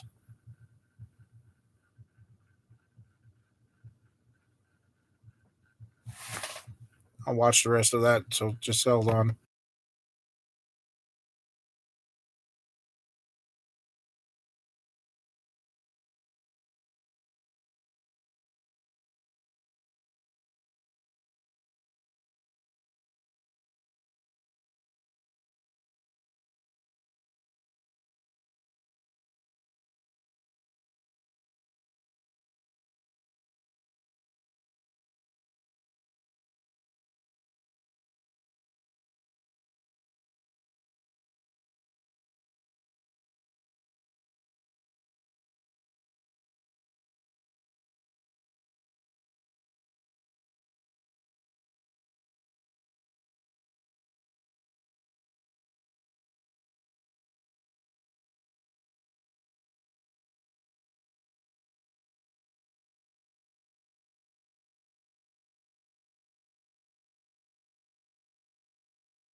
That's not a bad looking truck. Oh well, now that you reminded me of that, now you kind of got me back on track. What I was thinking about doing here, Sean. Yeah. Uh, let's go out to the shop for a little bit since I'm feeling better. Now, actually, I'm thinking I had too much fluid. I am starting to feel a little bit better. Okay.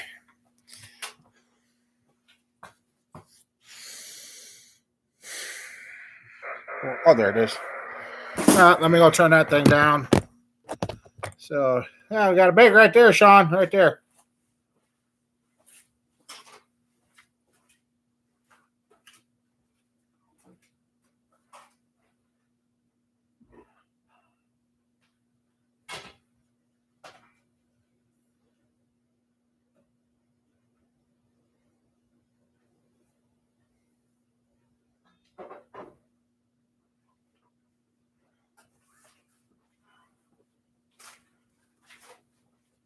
Holy moly. Definitely feel like a different person. Anyway, I guess see if I can get you guys sitting level. Better. Hey. Yeah, there you go.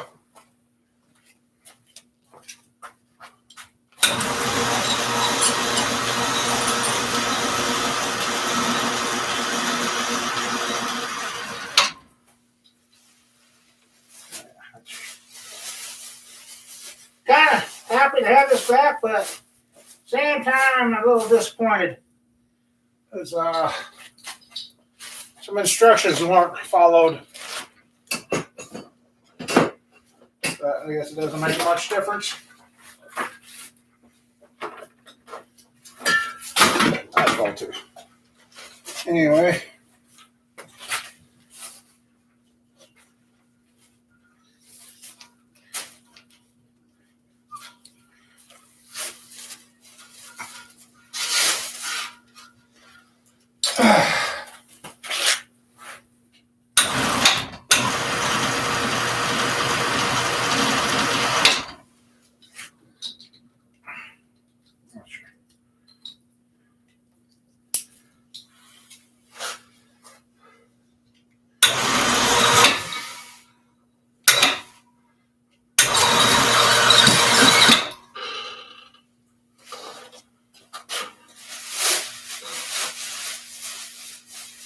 Okay. It can hang like that. We just want to inspect it and look at it.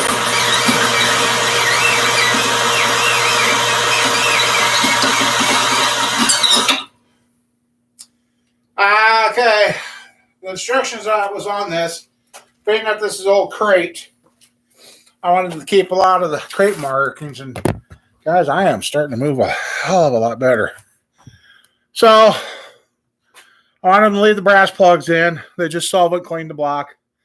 But I see the cam bearings are still in, but they took out everything else, but they didn't take out the cam bearings. So now, unfortunately, I got to take the cam bearings out and run it through my hot tank. I still got this one was made 3/4 of 2011 and supposedly only had 9 nights on it. And she was pretty rough for 9 nights, so it had to go 30 over. And I guess if you can keep the crate pistons in them, fine. That's kind of where they are.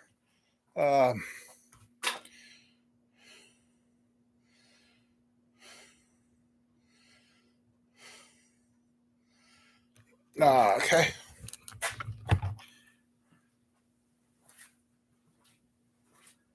Let's see.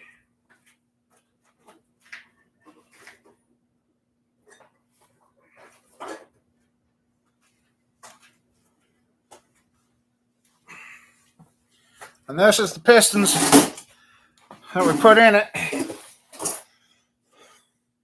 Set of Keith Black 30s overs. Put them back on the crate engine rods. Rods were good. Found out, I think it's a 604, yeah. Found out, I thought these pistons were lighter than the ones that were in there after he weighed them all out. They weren't, they were heavier. But he says this still will run good. But nice and loose. I know a lot of guys, a lot of controversy over, I always have the wrist pins loosened on these pistons.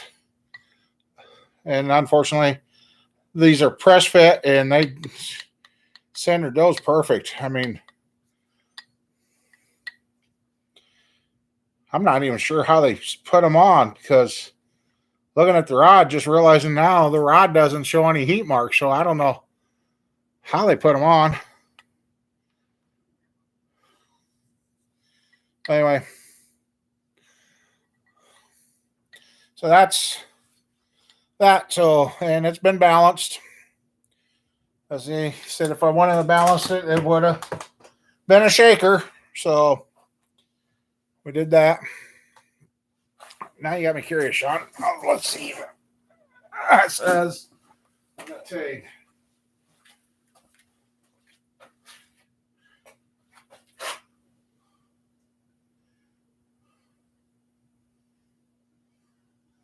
Nope, it's just serial number. Oh, nope, it's a 602. 602 crate. Yep. So, I mean, she bored out, cleaned up nice.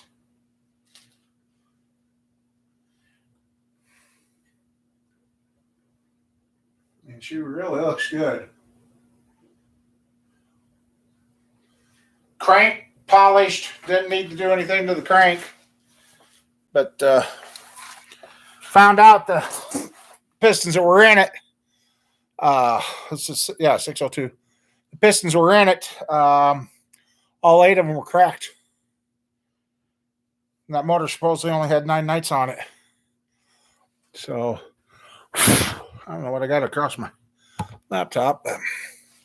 So yeah, that's a 602. Unfortunately, I don't have the cam lifters to it anymore, or the heads, but I do have oil pan. So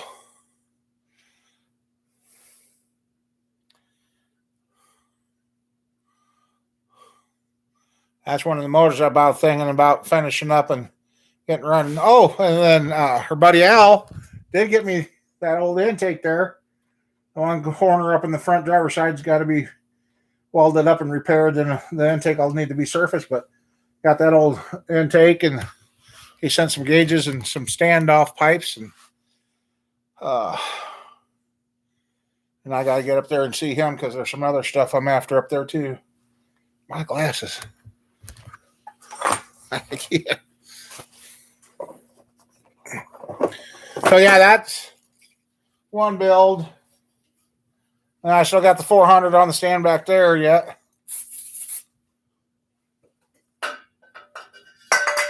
Should have just threw it straight on the floor, huh?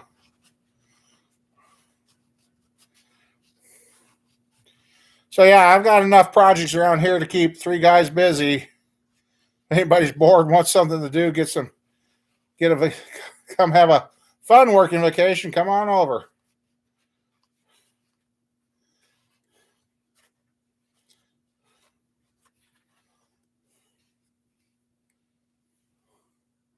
That didn't help.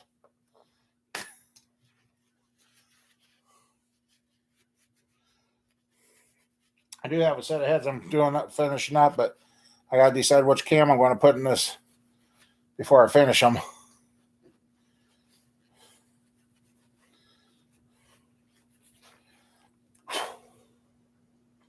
I give up.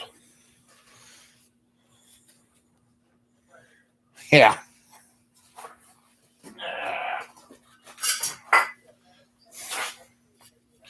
I didn't realize my glass cleaner was that low, so this is driving me nuts.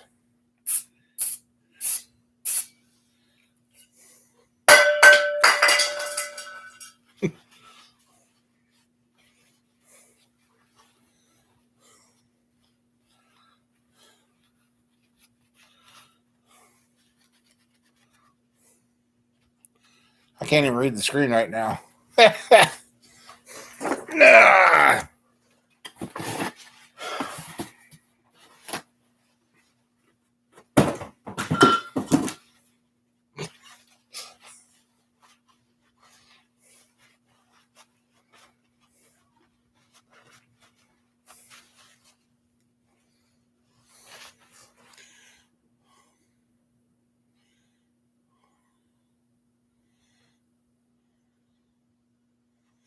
I did have the whole top in, everything, but that went on another motor. So yeah, I just got the short block.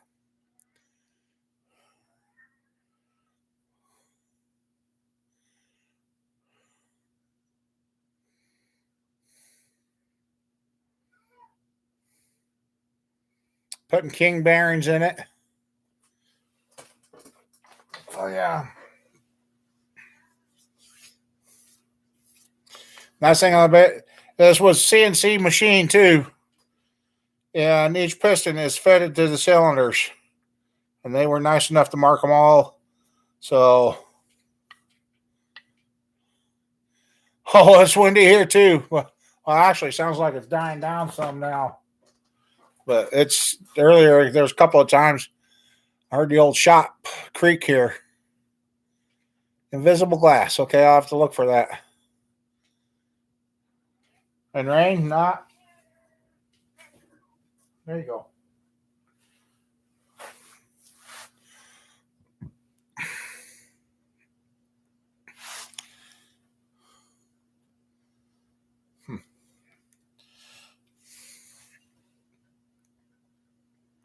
It was the shop. I looked outside to make sure my two smaller sheds stayed where they were supposed to. Hey, Mike, borrow one of the semi tractors. Come here and pull those two trailers to the farm for me, quick, okay? uh,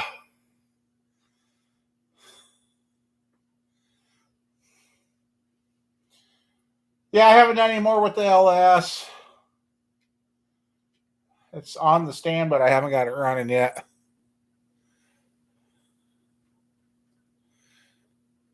Yeah, the top end off of 604, yeah.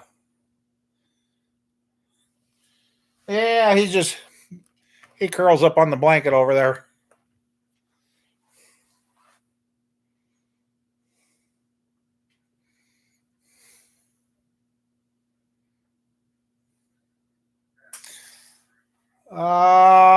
Let's see. Looking at your rims, I don't even have the same center caps as yours, Greg. All right, Jerry, you have a good one.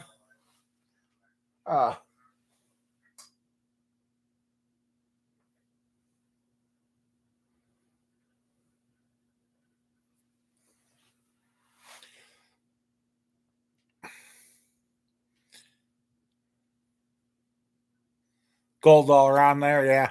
Heck, you probably buy aftermarket ones cheaper than you buy used ones. But I shouldn't say I don't have those. I got to get it into the trailer. I do have another set of rims I think might look like yours. I might actually have them, Greg. So remind me.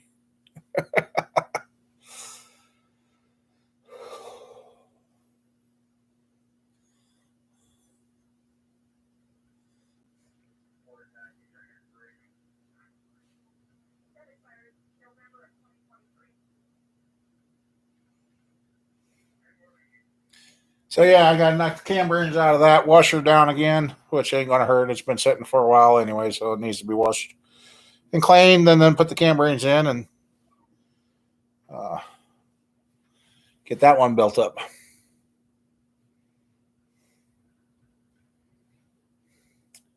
I know having these semi trailers is going to be nice for storing stuff, and I like to get it to where this place is just one project at a time, and everything else is stored somewhere else.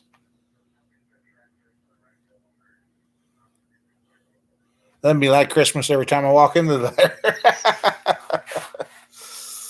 So yeah, I've been thinking on repairing this intake here that I got. I got a nice piece of brass that we got from one of our old viewers that's no longer with us. I'm thinking about jigging that up, clamping that on there somehow, and then clean that all up, and then sit there with the aluminum welder, weld it all up, and then reshape it and that, and then re-drill the hole after we're done.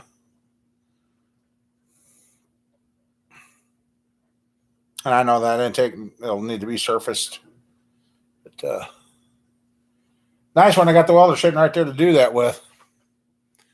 It won't be the first intake I fix like that.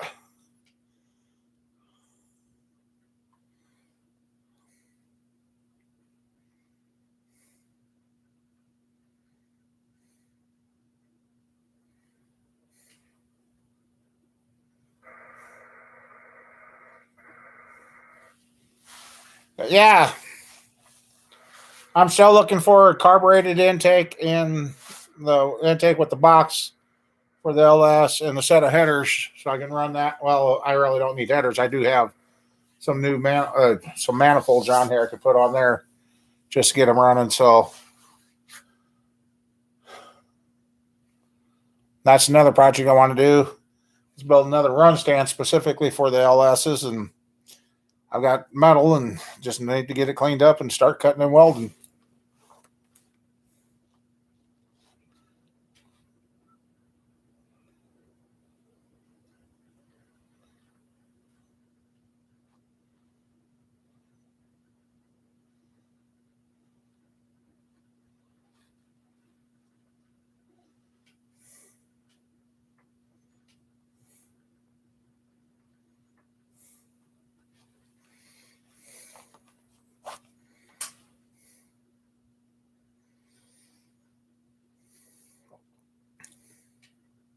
What I'm looking for is the one with the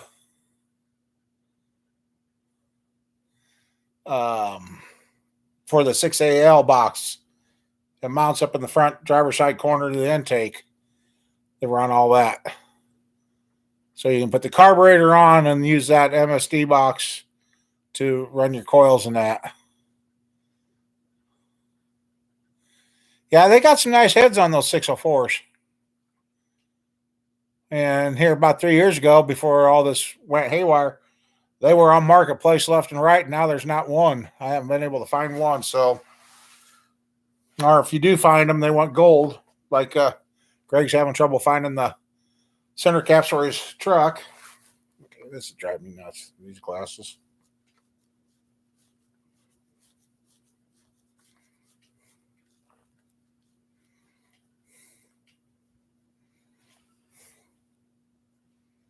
That helped a little, I guess. I don't know.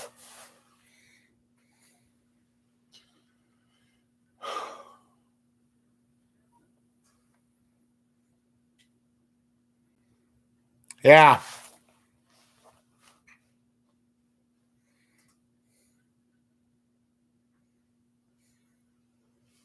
Uh-oh. Somebody took out a pole, huh?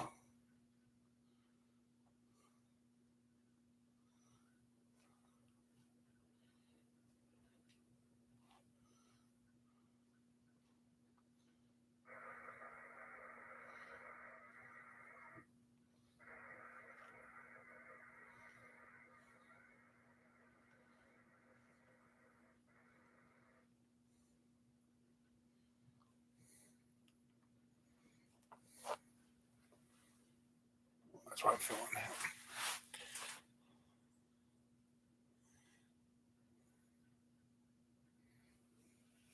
So yeah, Sean, if you know anybody wants a good 355 bow out of men, we'll have one. It's a 4-bolt main.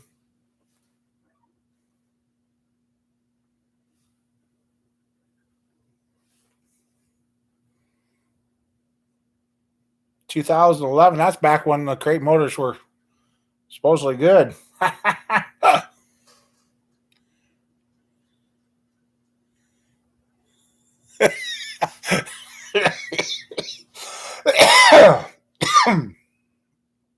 Okay, hey, what?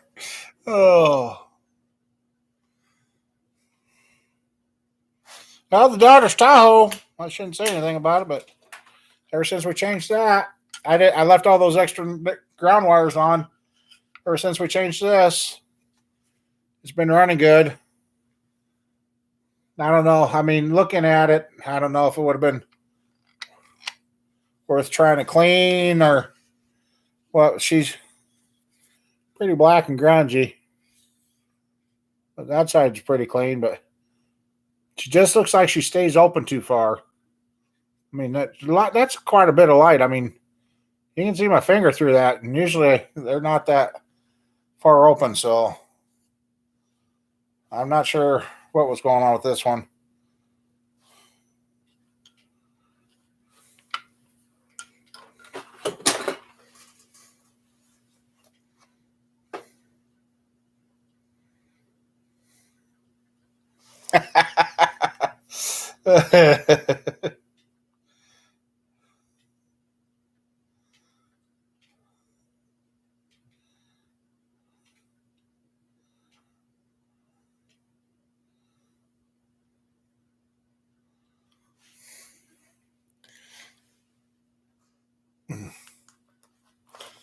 But otherwise, Sean, yeah.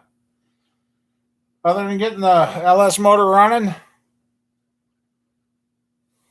and now get this 355 put together, not a whole lot going on here. That's why I'm kind of thinking more getting into getting a rebuilder. If I do the addition on the shop here, getting a rebuilder and rebuild one at a time and send it down the road. Excuse me.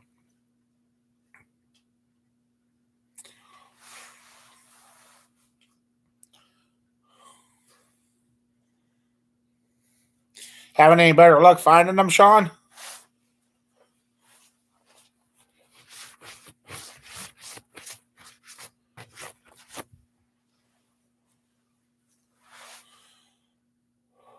No.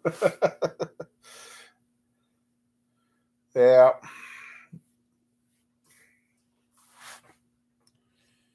That's why I'm thinking about getting maybe extra 2 or 3 pairs of front wheel bearings for these vehicles we got, and just have them on hand because I know we're going to all need them eventually.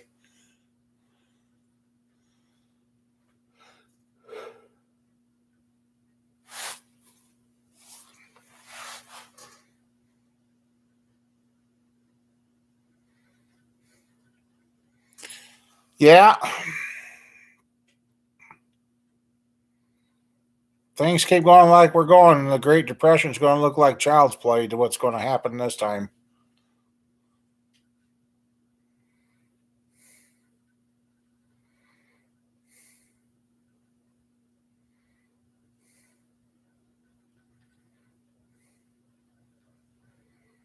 Yeah, that's right. I got to add that. Got an EVAP check engine light on the Yukon, and I know what it is. It's the canister thing in the back of the Yukon.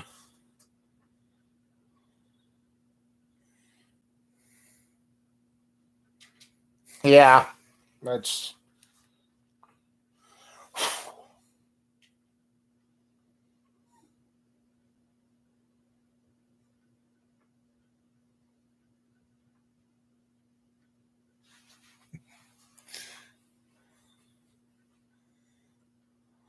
okay. Now you just need to find the top end.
See, I even thought about putting a slab out here in front of the shop and putting a hoist out there, but the tree's in the way out in front of the shop, and that's making a good shade tree for the shop, and really don't want to mess with that. So,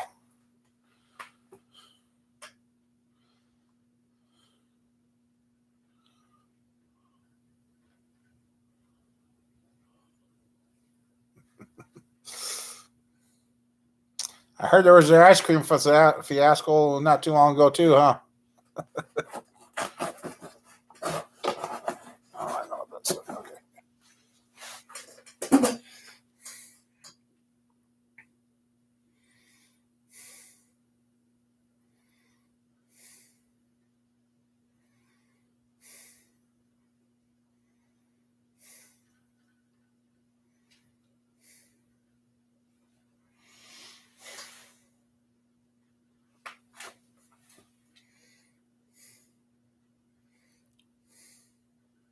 It is now getting late at night. I should be winding down now after that. I'm actually breathing and actually feeling pretty good. I just now I kind of keep going tonight. But I got stuff to do in the morning. And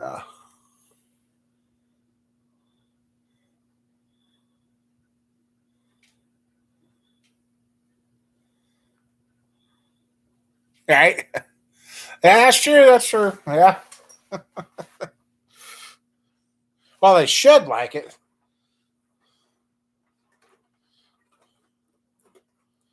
Oh.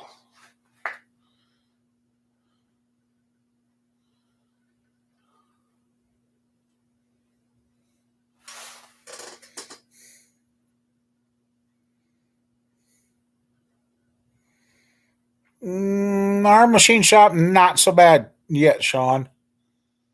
Still plenty, but it's not where it's not feasible. Yeah, I'm okay.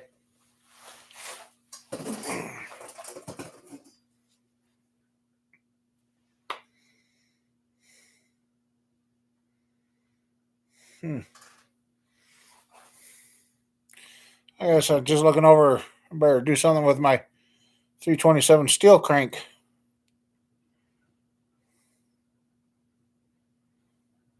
Oh, that's the other project that's coming up, Sean, is that 63 3 small 63 small journal 327 will be coming back here pretty soon.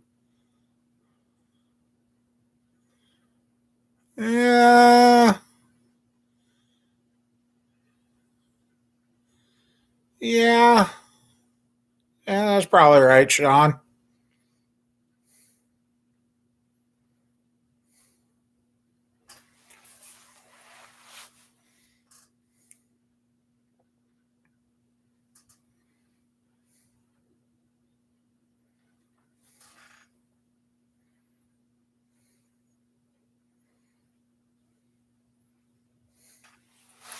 Yeah, that little 63 327 is a full steel crank. Uh,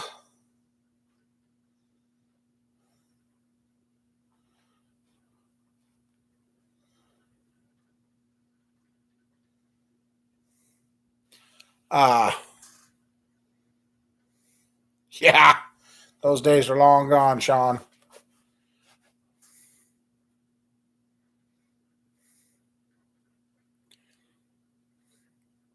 It's going to be a steel crank, ARP rod bolts, reconditioned rods. Yeah, I said recondition. Took me a while to find the small journal rods to go with it, and I trust the guy. He's in one of those special class racers, and that's what he runs. And he buzzes his 8500 with the same thing. So uh, I'm thinking about using that old Offenhauser intake, and I've got some Fend fake Fend Corvette valve covers. Make her look like an old 6320. Yeah, getting tongue tied here. 63 327 Corvette motor, which I know they didn't have, but Mike, you almost need a complete body overhaul sometimes. So yeah. So I guess I do have that build coming in, and then there was a couple others I was going to work on, but they're going to come home and just sit for right now. That's the one needs line board. I ain't worried about finding a different timing chain for it. Hey, no problem, Mike. You're always picking on me. I've already found a place to get shorter timing chains through. Just need to know what you want to need for sure after the line board's done.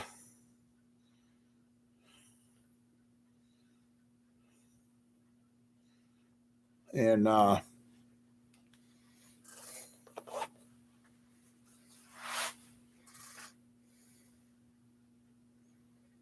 327? Okay.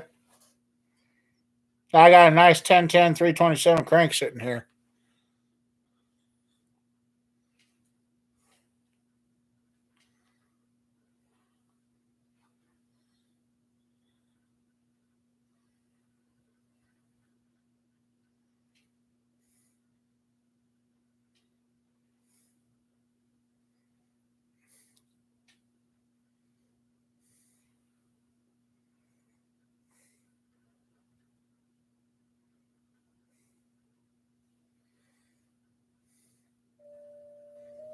$421, okay.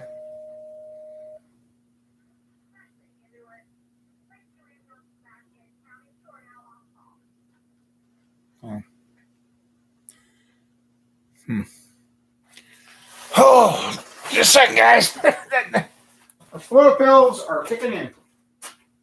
Big time.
Oh, sorry about that.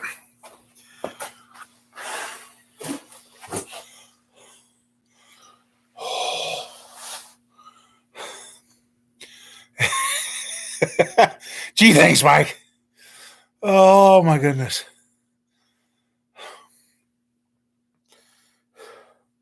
My shoes are getting looser. Hey. Last time I took those pills, it didn't work. This time they're working.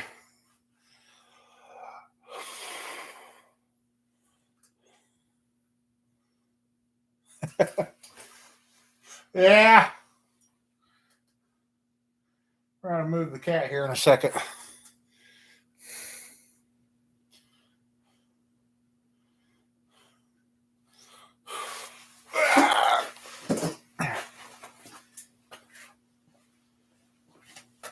I can tell you, buddy, you're getting evicted. Hey, look. I know.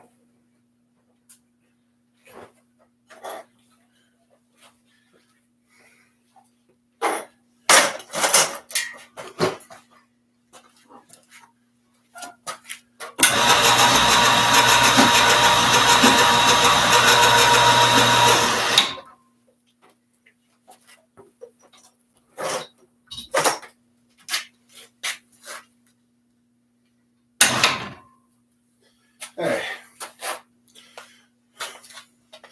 Now sit down. It's going to need a...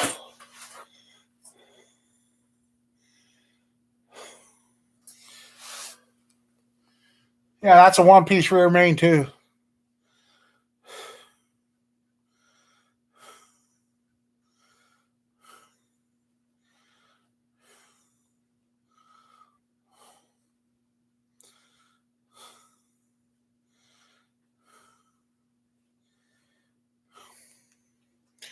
Yeah, I got some holy bibs.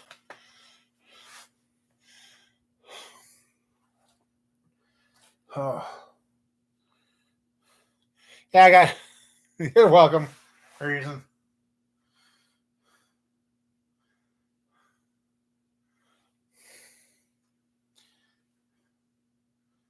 Yeah, I'll just leave that on there in case it falls off the chair. Then I ain't going to hit the floor, but the edge ain't going anywhere. That chair's held blocks longer than that.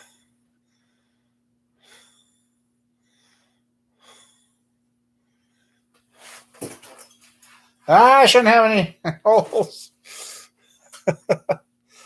Oh my goodness.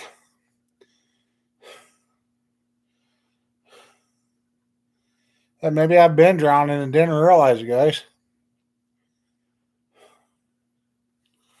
Best I've felt in a long time now.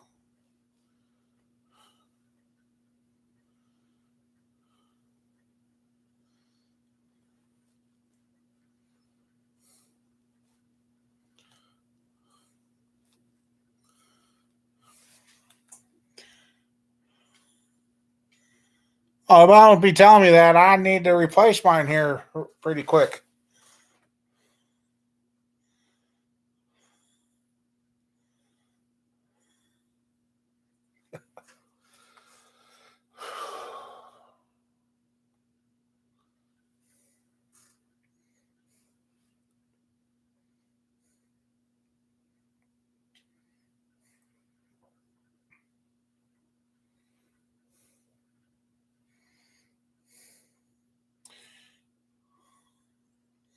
I couldn't buy mine at Walmart anyway.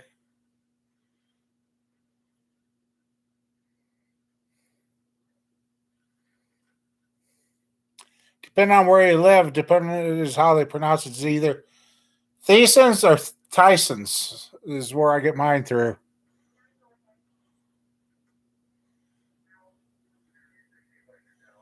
I don't know if that's just an Iowa store or what, but they wife last time I got bibs, she ordered them for me online. So,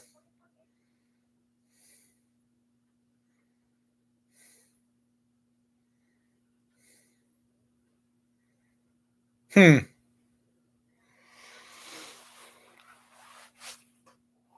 me.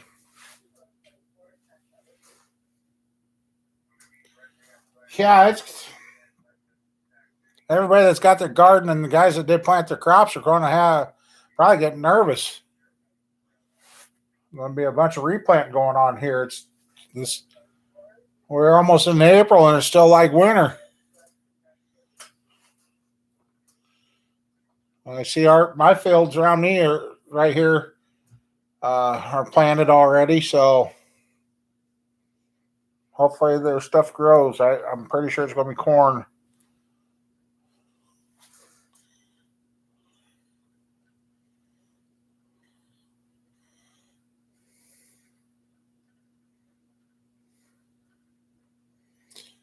My bibs I get like at Theson's or Tyson's. It depends on where you live and how they pronounce it.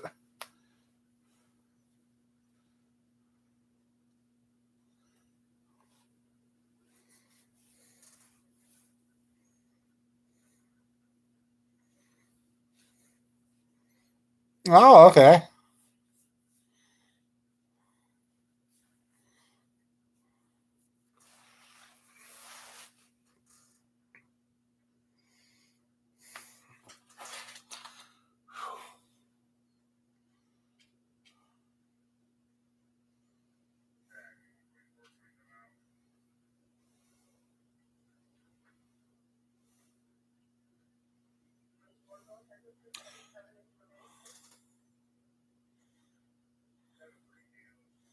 Oh, wow.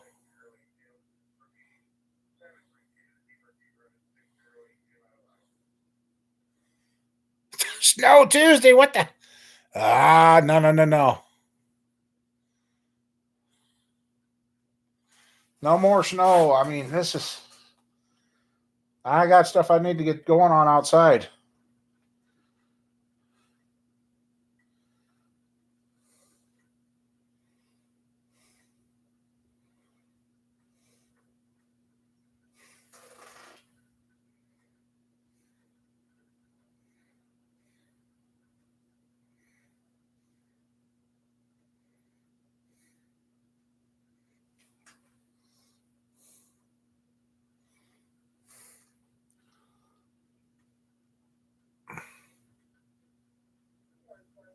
Yeah, anyway, that's what I was going to say. The old 400 back there, right there. Still planning on throwing that in the hot tank. Give it a home job, see how it looks. And then I might go through those 400 pistons, see if I had any standard bore 400 pistons. Might swap them out. So I don't know if I'm going to be able to clean up the old pistons that were in there or not.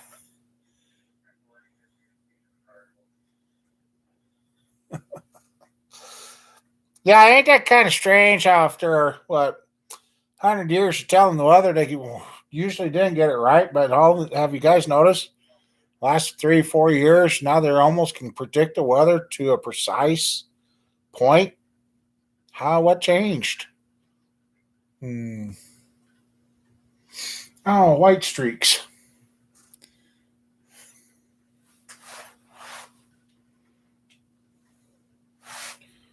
So,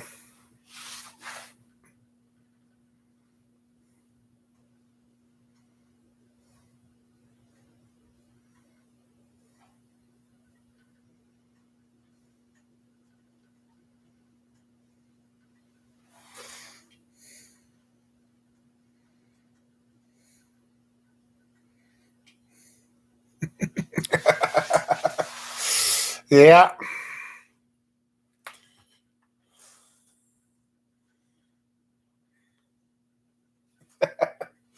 Uh,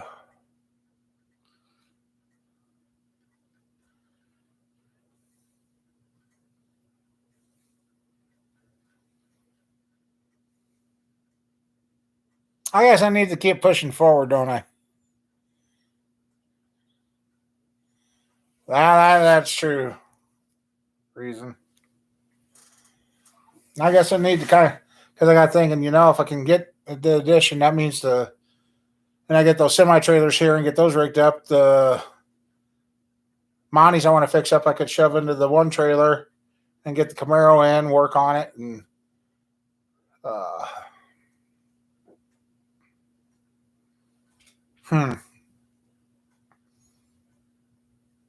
maybe I should rig everything up, pour the concrete, and have everything lined up for hopefully first part of June or in June, and have a building party here.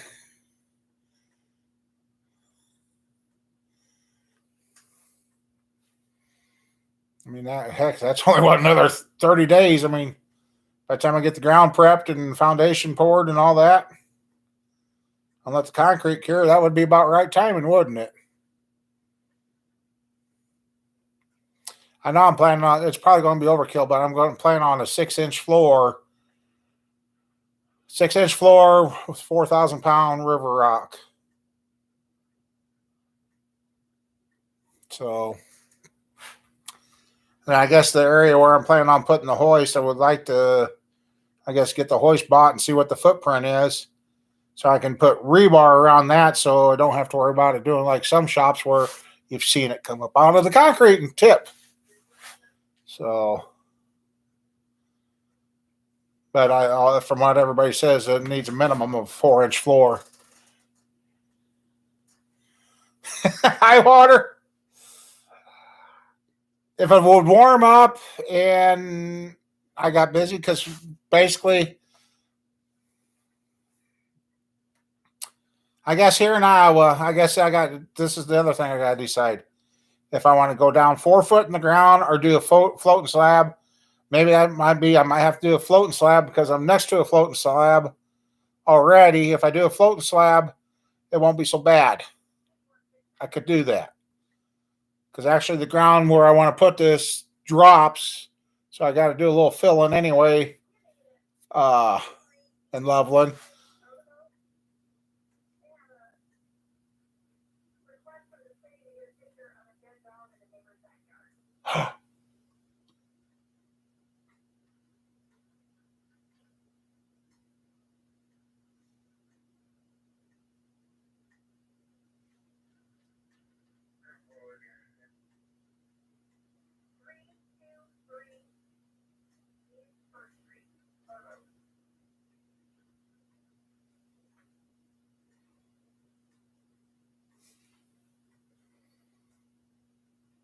Hmm.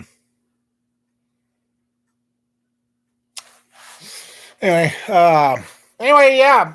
So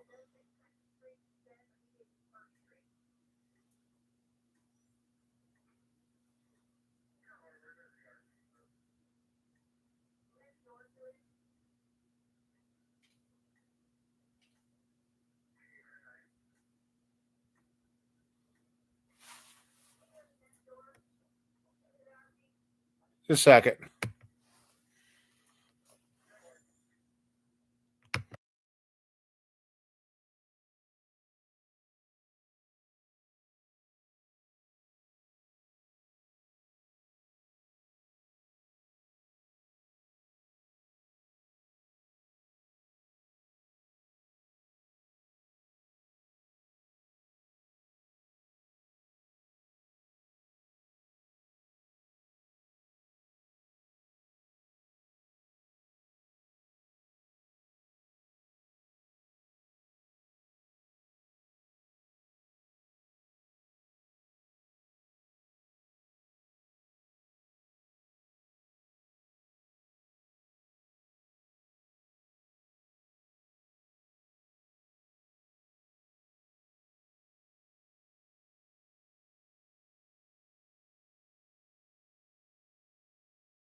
Okay. Yeah, that's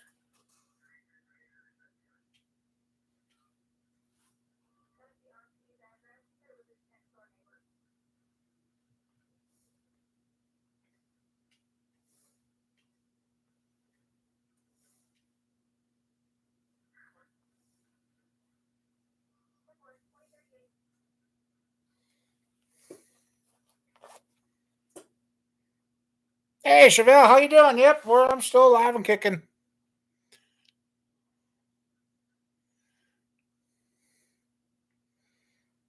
Yeah, in the general area, like I said. So yeah, high water in 6 weeks. I mean, it could be done. Uh,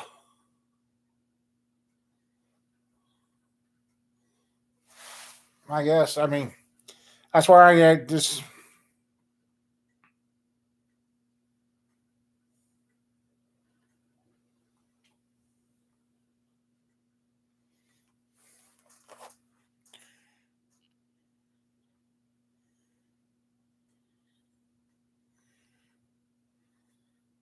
Yeah, Chevelle. Yeah, you've had quite a ongoing. My phone, I went to use my hotspot I paid for. I went the rounds with them. According to them, my phone is reporting my hotspot's on and it's not. So they courteously reset it and I tried using it and it still don't work. So guess I'm supposed to send my phone in to have it worked on. Actually, I want to see when my eligible to get a different phone. I might just get a different phone. That's just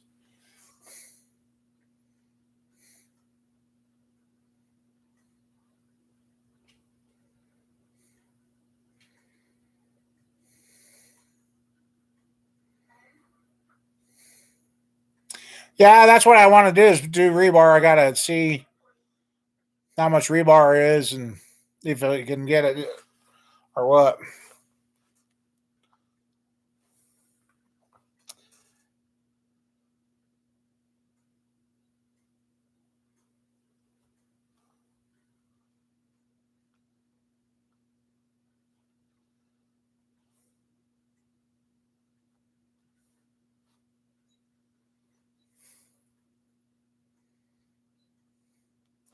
Oh, not too much, Chevelle. I got the crate motor out and looked at it.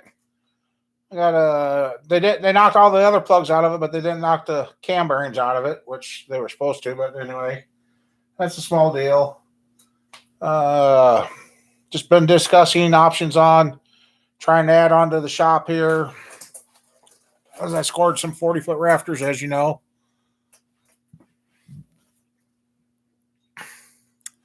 I just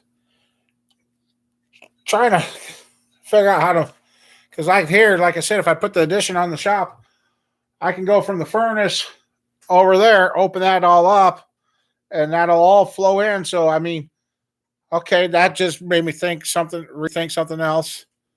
That means if I wanted to, I could put that hoist closer to here, and then wouldn't have to worry about being too close to the.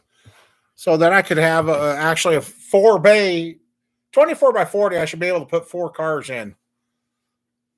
So yeah, just trying to decide if I can get it done. Is it worth doing? Got to have something to do. And the furnace kicks on.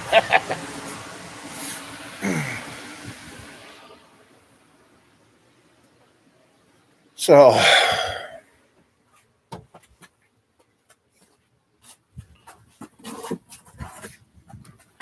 and that's where I'm very serious. Like I said, if I had a couple of motors done and a couple of people come work in exchange for having a new motor when they went home, I would do that.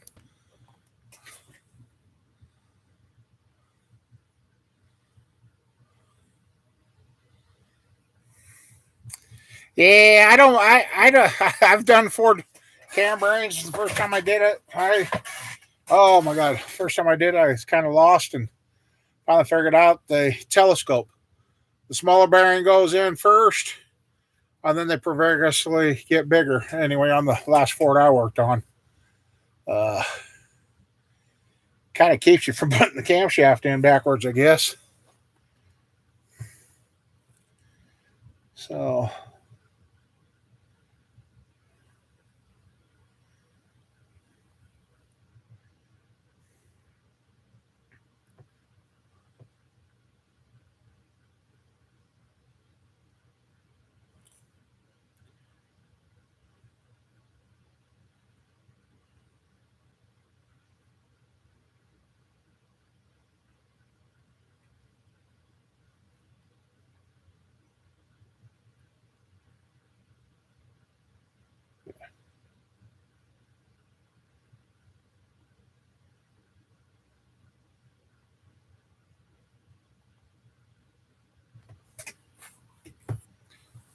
all right, Sean, thanks for hanging out with us.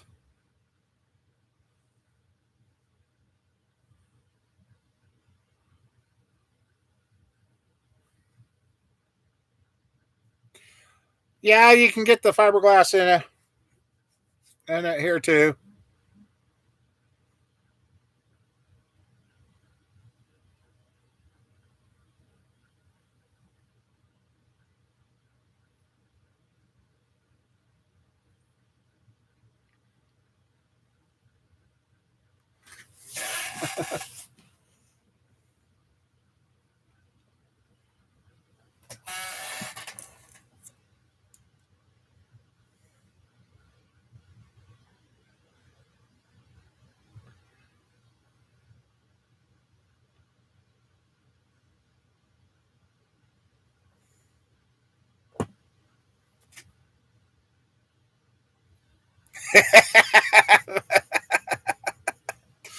uh,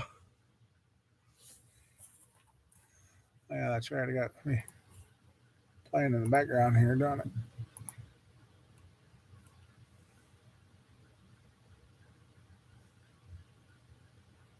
Hey, Thunder, how's it going? Oh, family's doing good. Not much going on for work right now. Been kind of close, kind of slow. So just trying to figure out something else to do or what else to get into. And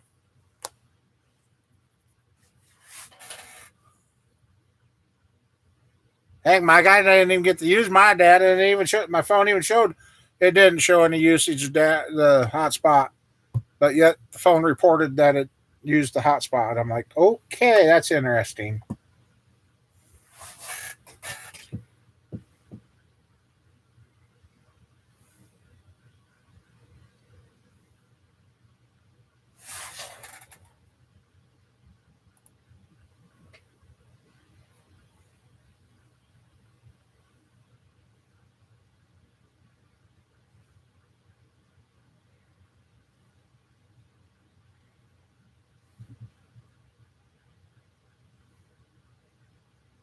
Oh, fun, Mike.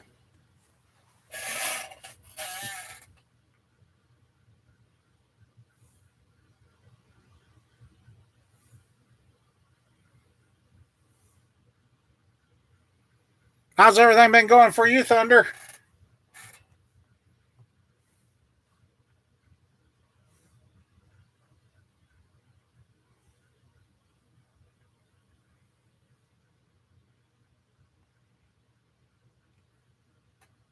That's good.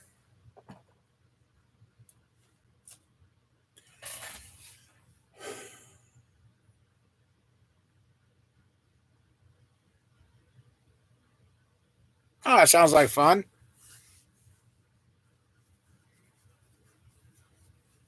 I just looked at my crate motor that I got that I'm going to put back together. So I got a 400 small block. I'm going to clean her up and hone it once and see what it looks like and see if I can get by just going put it back together as a 400 or what.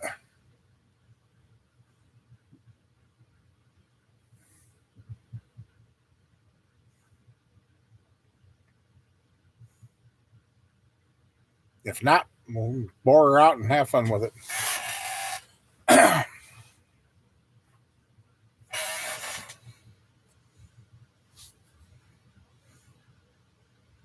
Yeah, but it'll depend on if I can get the rings out of the old pistons. So,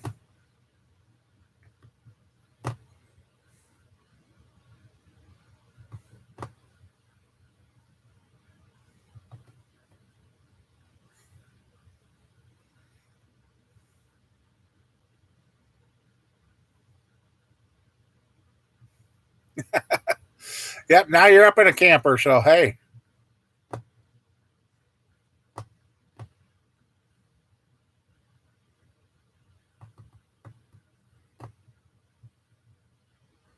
if I got down on the ground and slept on the ground, I'd be in trouble.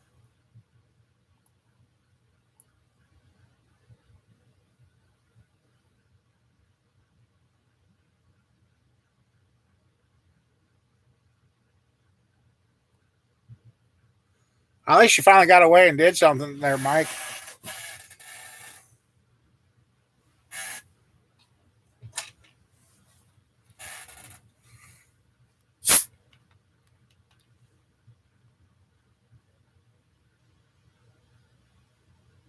Oh, okay.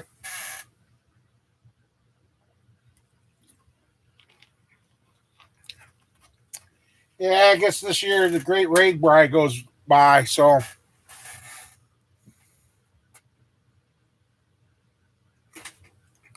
ripped apart on Marketplace. that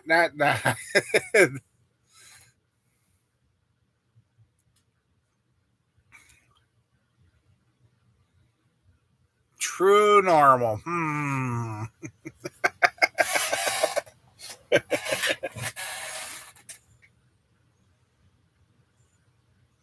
Payment tips. What the?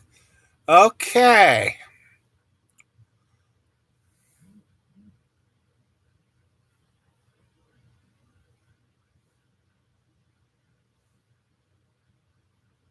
Oh boy.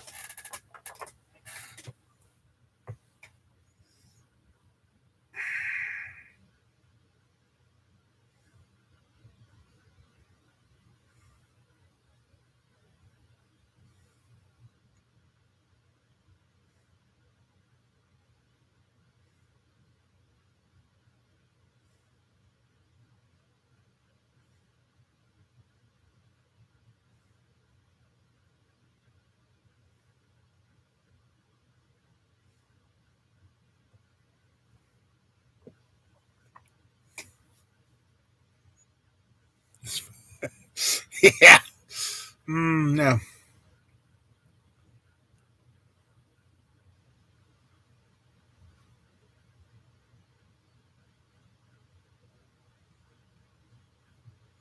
Oh really? I haven't messed with Marketplace much.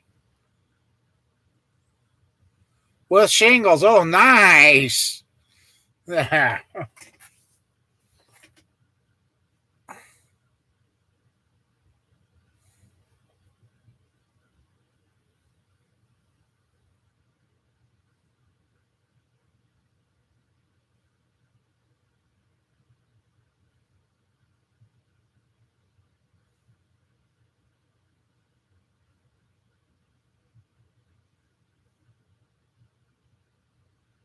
Oh, that's good, Mike.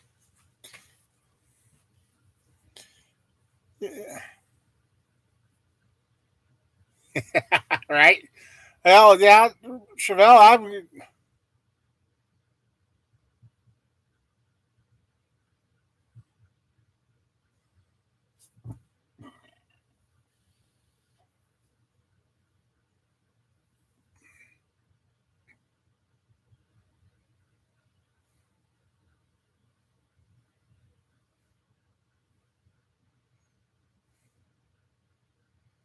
I've got to sell a couple of those blocks around here. I got to get them checked out and cleaned.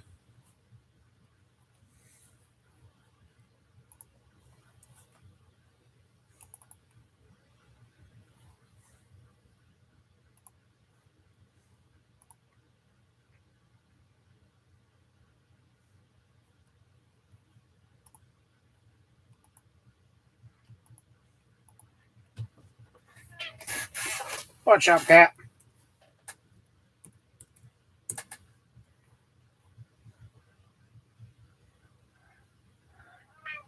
What?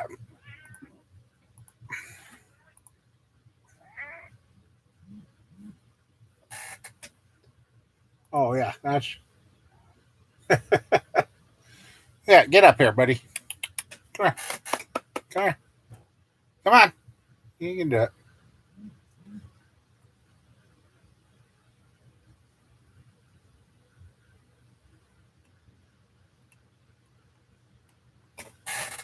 Go. Hi there, dude. What's up? What's up, dude? Huh?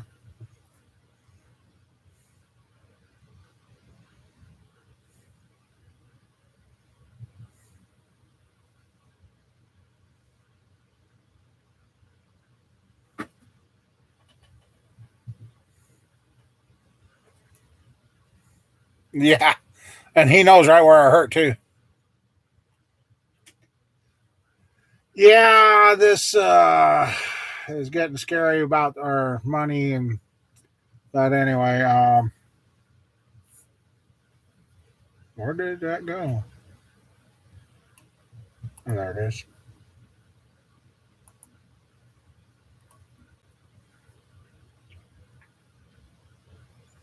Still sitting in Memphis. Well, come on. I guess I won't have my parts till Tuesday.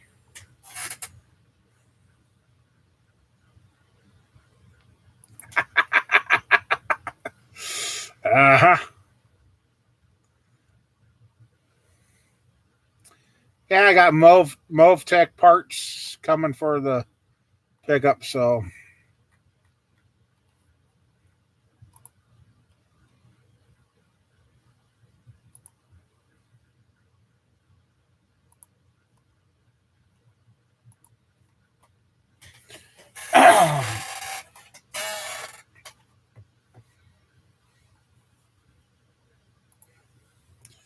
so another other than that, how's I see you've been putting out a lot of videos.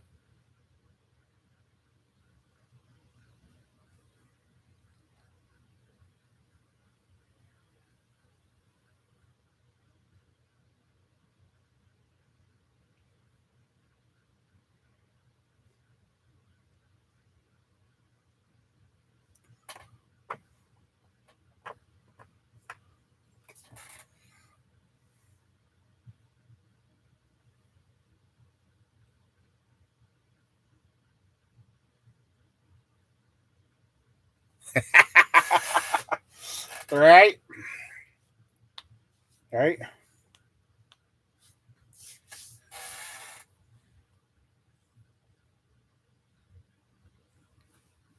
Oh, actually, it took off on me.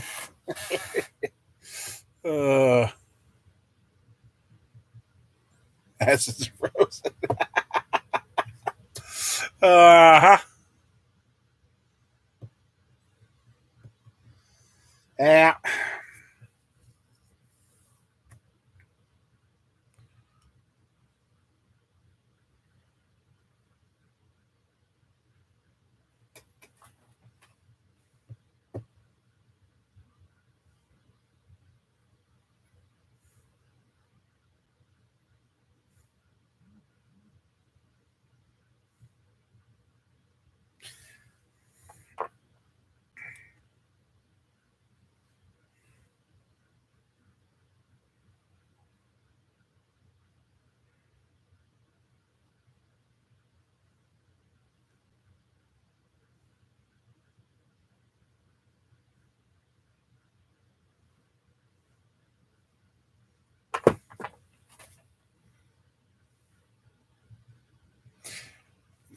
Yeah, I seen you've been loading up.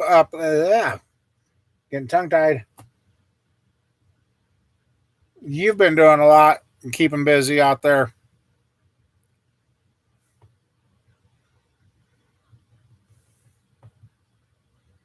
I'm hopefully kind of get back to. I just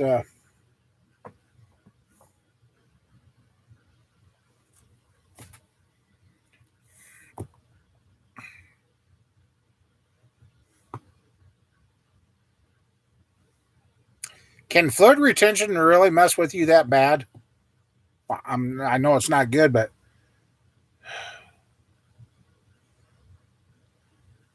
since I took those pills and gotten rid of the fluid I've gotten rid of, I'm starting to feel better.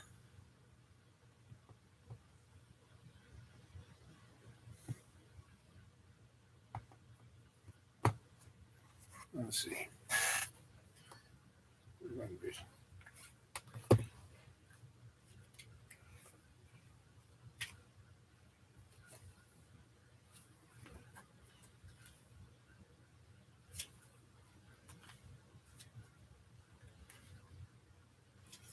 Oh, where the heck did it go?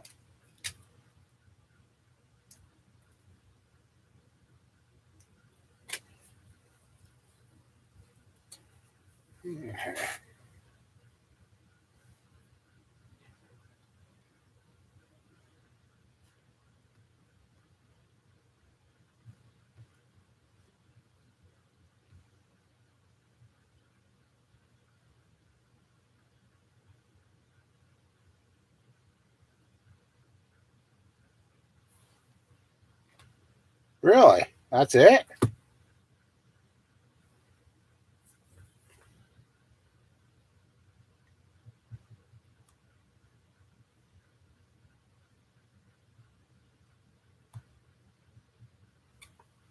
A 6-inch floor, 24 feet by 40 feet. It's only 24 by 40 is 6 yards.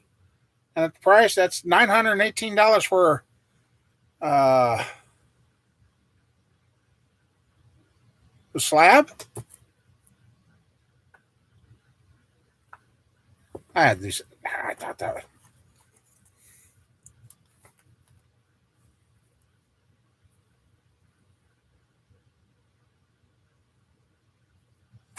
No, let me try that again. I think I did something wrong.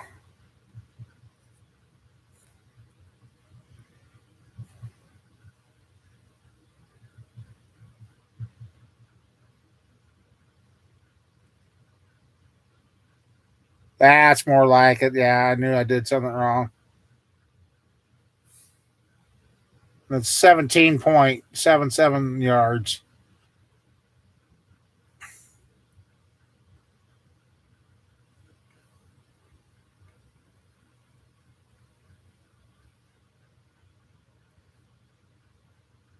That's $2,702.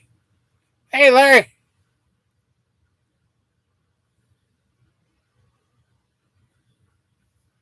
So yeah, that's more like it's about 18 yards of concrete. About $2,800.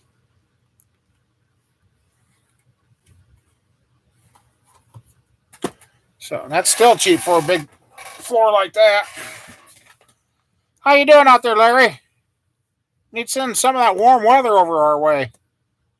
Hit the smash like button if you haven't already. Get us off number 13.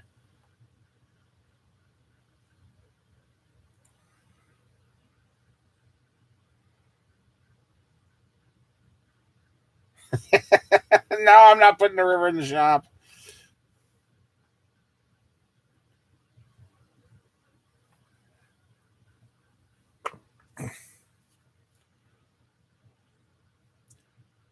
That still ain't a bad price for.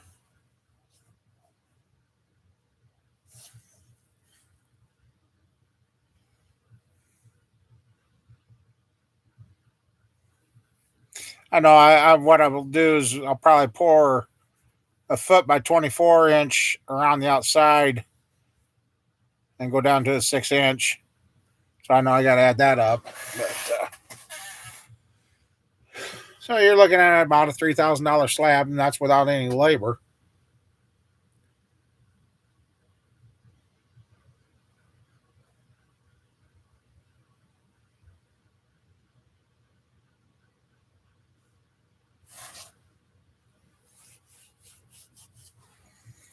Oh, I wish I was 20 years old again.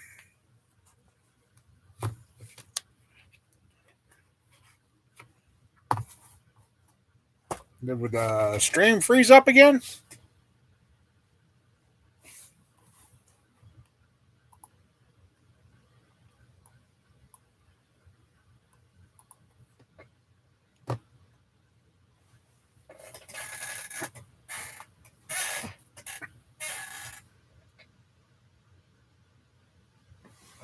Oh, heck, I didn't even see the cat come up.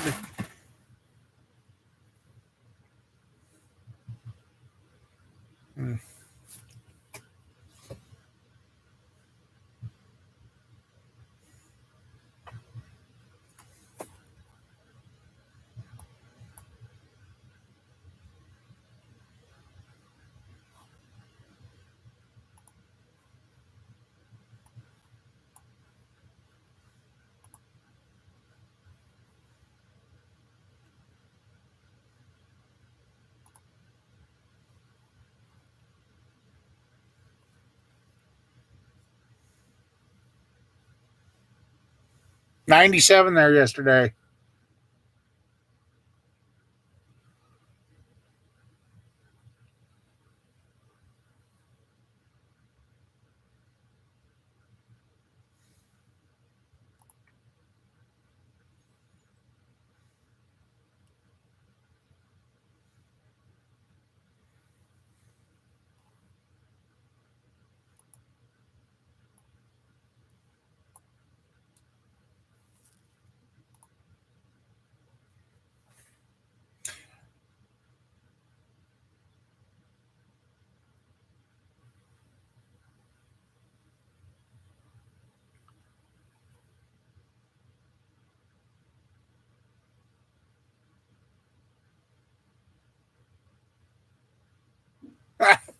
Oh, the last 3 days. Last night I couldn't dang there get up the stairs to go to bed, so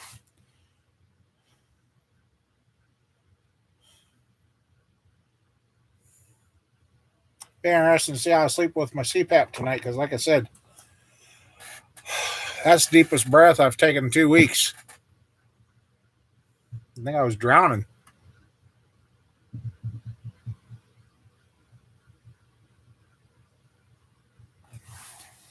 Yeah, from when I time I woke up to got out to the shop, it took me 3 hours this morning, and then I couldn't do much.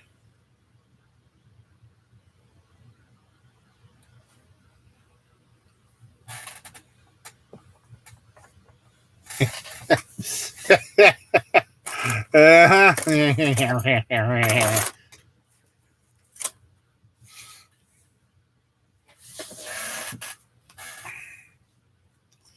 Yeah, that's kind of where I'm getting right now. Chevelle, you'd love to have what I got coming in. I've got 2 more semi trailers coming in that I got to clean out of housing materials. See what's there that's good and what's not. And then get the trailers washed out and then get them set on the ground. I've got more storage, and then yeah.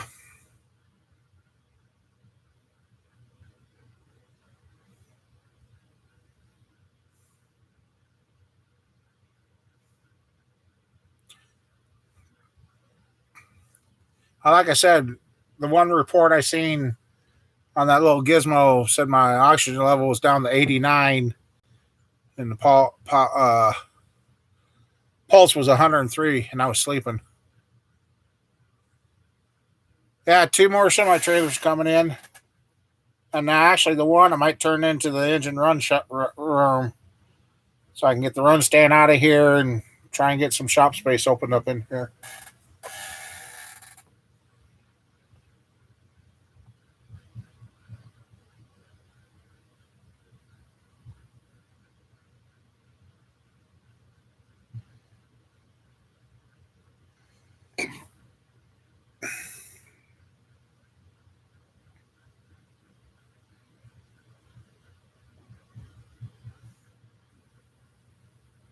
Oh yeah, I'll still run flat tappet.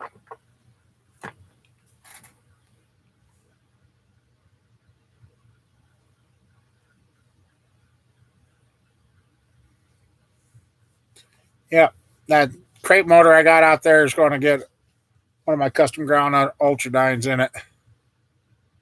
If I've still got the valve springs to go with that camshaft, I use ultradyne. I've had a couple of Howards. I don't mind them. But yeah, back in the day, it used to be Crane cams. Crane. I've had a couple of Isky cams.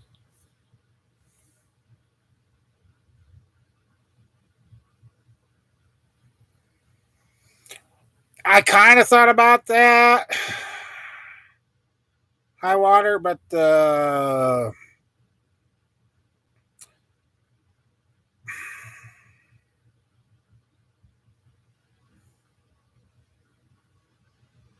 still shrinks down. I mean, if the trailer's 8 foot wide, that's 16 foot I lost off there. Yeah, so I never did much with engine tech. So, and I don't know. I get these trailers cleaned out. They may end up turning around and going right back to the scrapyard. Right now, they seem like they got good floors, but I'm not 100% sure on that because there's so much stuff in there. I didn't know the one trailer. The guy that helped me find this stuff told me the day. He says there's 2x6s and 1x12s in the one. I'm like, oh, there's lumber in there. Okay. So, yeah, that's where I wish my grandkids were older and would listen. I would. One trailer's all aluminum. The other one's steel and has an aluminum floor in it, but I think the aluminum floor was added later. And the one still even has the reefer unit on it. It looks like an old propane unit, so could be interesting to see what kind of engine's in that, or motor, or whatever you call it.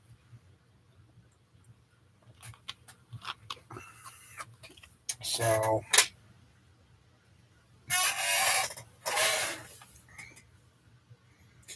yeah, I should get it to where I shouldn't have anything laying around in the shop anymore. Like I said, the one trailer almost looks like somebody had it fixed up. I swear there's carpet on the floor in there. You can see where somebody had a wood burner in there at one time. I almost think somebody had been living in it.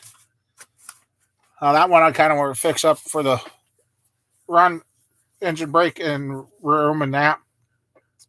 And the other one I want to get cleaned out and put my Monte Carlos and that stuff away and have a place to put the Camaro.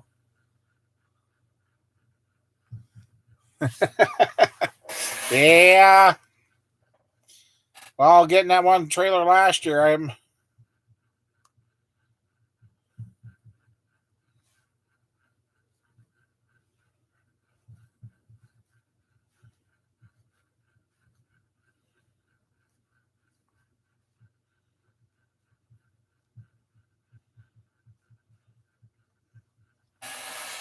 I can't believe how much stuff I had in this little building.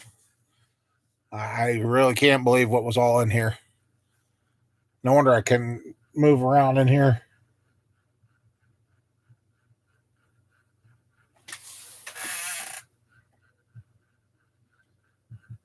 Oh, duh.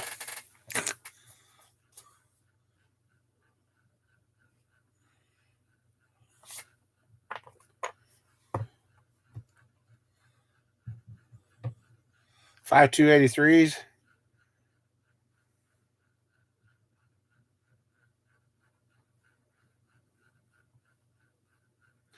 I wouldn't mind having a 283 crank steel. Well, they all should be steel. So I still want to do a 302 Chevy.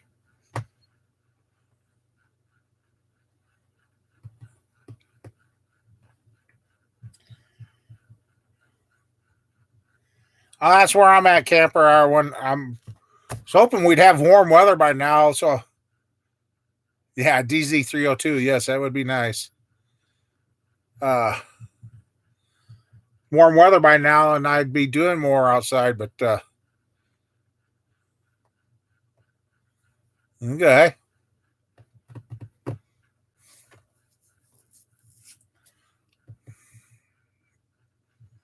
Because I'm getting to where I can't handle the cold very well like I used to.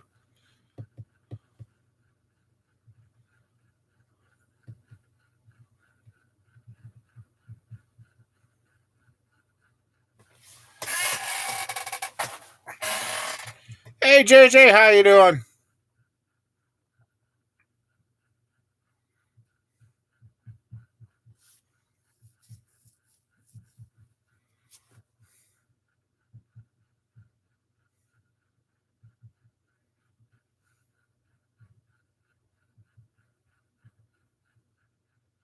Oh, you do, Larry? Oh, that'd be nice. I'm hanging in there. I think I might have kind of figured something out on my own without the doctor, and hopefully it keeps working. But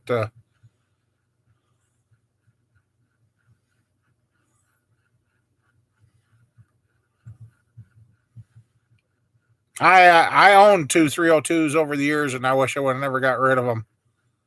Uh,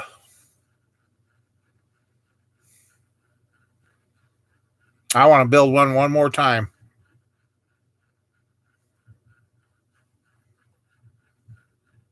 400 block. Yep.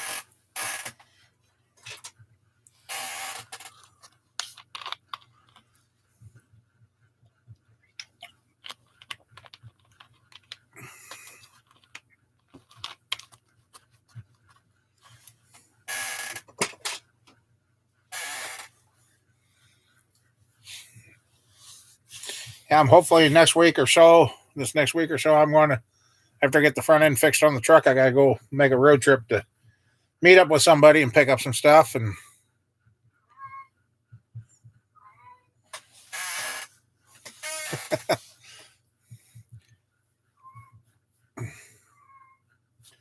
so yeah, I got wheel bearings and ball joints to put in. JJ, want to have fun? Do that. You can come. uh,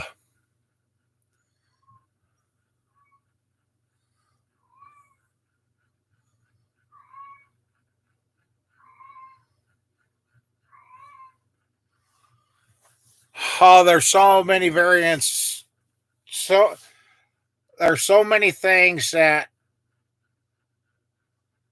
could go. I mean, it depends on what you do to the motors there, Chevelle. I had one that I turned 10,200 RPM. Yeah, I know, JJ. And then the next motor didn't last. I mean, it just depends on what you do and how well everything goes and how. Uh, there's a lot of variables that go into that question. And my philosophy is it's man made. It can and will fail at the most inopportune time.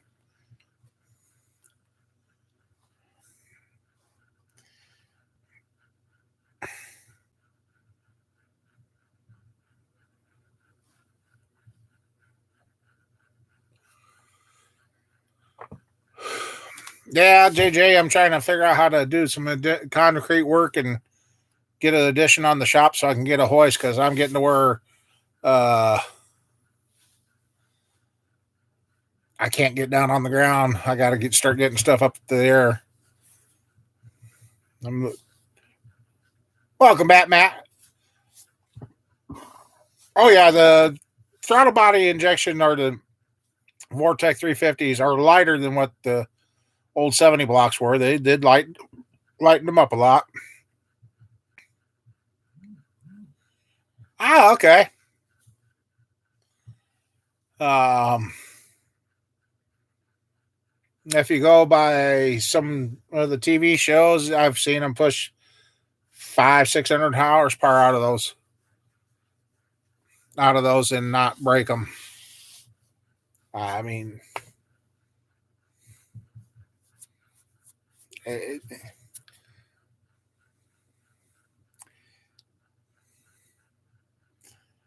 prep work, cleanliness, checking part fitment, balancing them, everything. It all adds up to how good it's put together is how long it's going.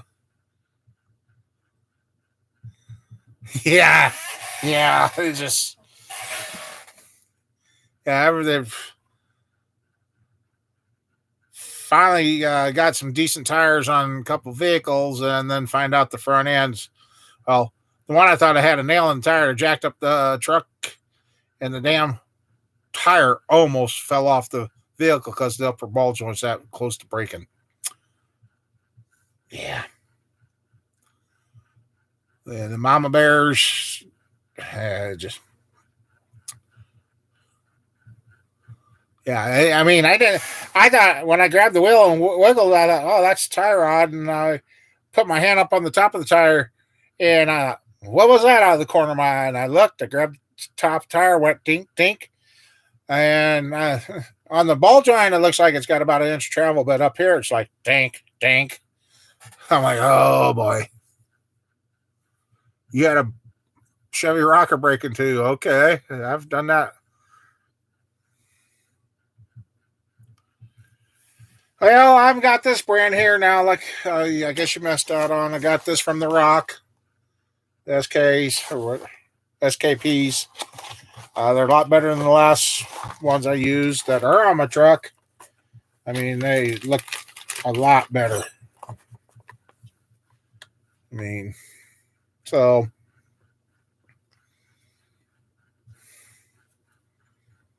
But the thing about it is, when I talked earlier, I see they've come out with a new ball joint press that is 2 arms with a pivot point and a jack screw in the back.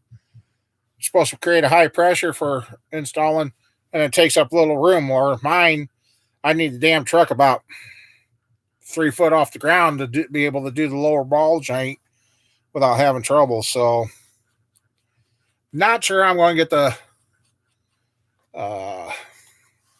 lower ball joints in.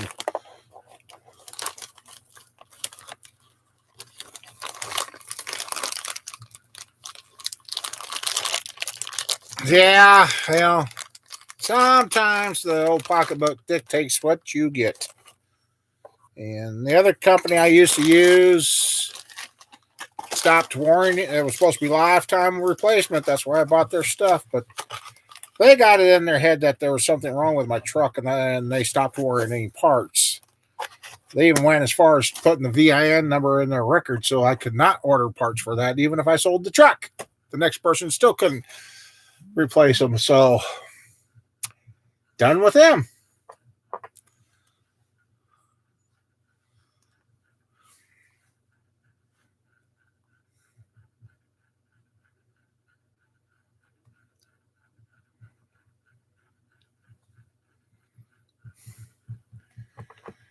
Yeah, well, unfortunately, the Rock doesn't offer any of that, and I priced local, and I had heart attacks. I'm like, come on, you guys, it's just so. That's what we ended up getting.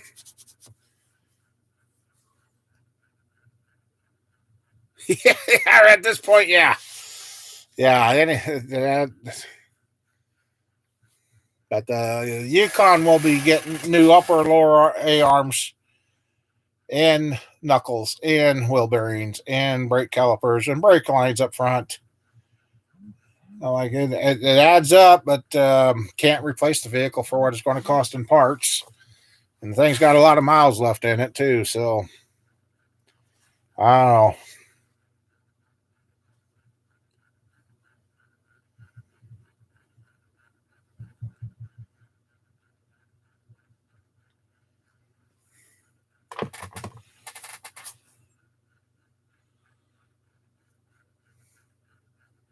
Oh, I ain't worried about getting it out, JJ. It's the problem of getting it back in using the press.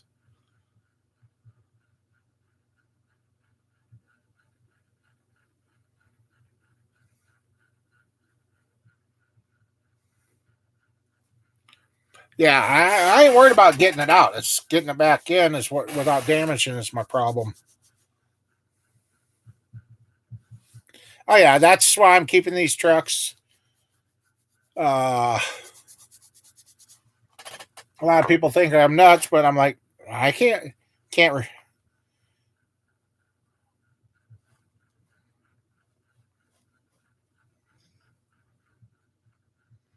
Um, get rid of them. They're bought and paid for, so and that's where I'm kind of thinking I get a shop edition on. I can get in there and get my welding stuff set up and that, and be able to do my rust repairs and kind of fix these up because I got a friend of mine that said he would paint the stuff. So I guess if I'm not going to continue doing uh, motor work as much as I was, kind of want to get into rebuilding cars. As I was just told of 3 or 4 pickups a guy wants to go look at. He said they're simple fixes. The guy's just got too many of them. So we might be going to look at some Chevys. And believe it or not, Ford, uh, and a Dodge to see about fixing them. So I guess.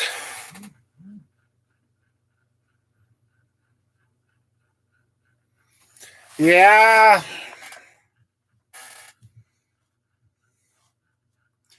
Yeah, Mike, like I've said before.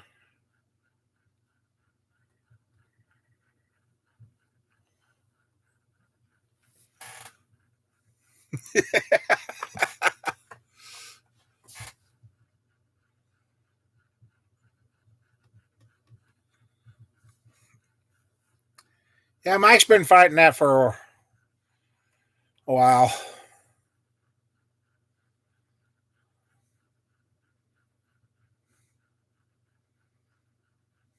So yeah, I've got all this stuff sitting around here. I want to start using.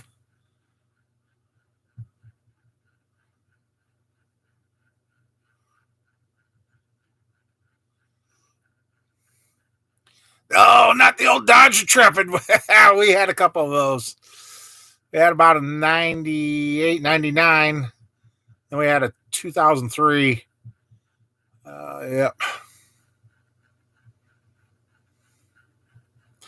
Yeah, and that's kind of where, if we end up keeping the wife's car, yes, that 2.7 was junk.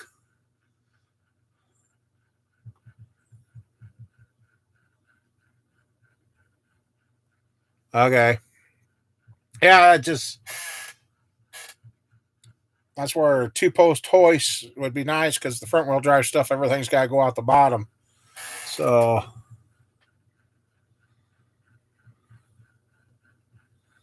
hey, I worked at the junkyard, and there was one time sent a guy out to get a part off an old F-150 that came in, and he come back. He says, "Are you being funny?" I'm like, "What are you talking about?" He says, "You don't know, do you?" I said, "No, what?"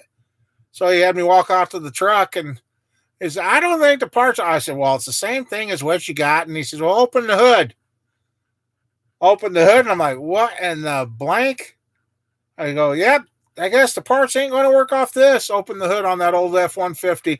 Somebody had stuck a small block Chevy in it. And I looked at the guy and said, "Well, that's the only way to get a Ford run, right? You got to put a Chevy in it." He was a diehard Ford guy.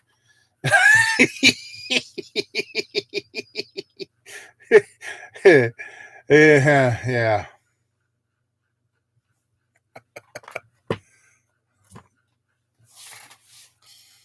Yeah, the PCV clean on those, yes.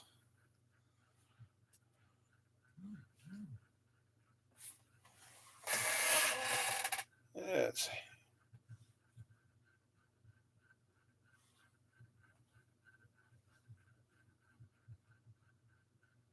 Yeah, that's a hell of a setup there, Matt.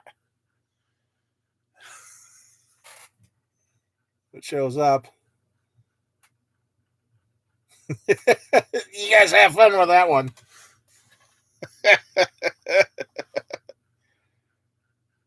Yeah. Yeah, which one came first, he says. Oh my god. Uh-huh.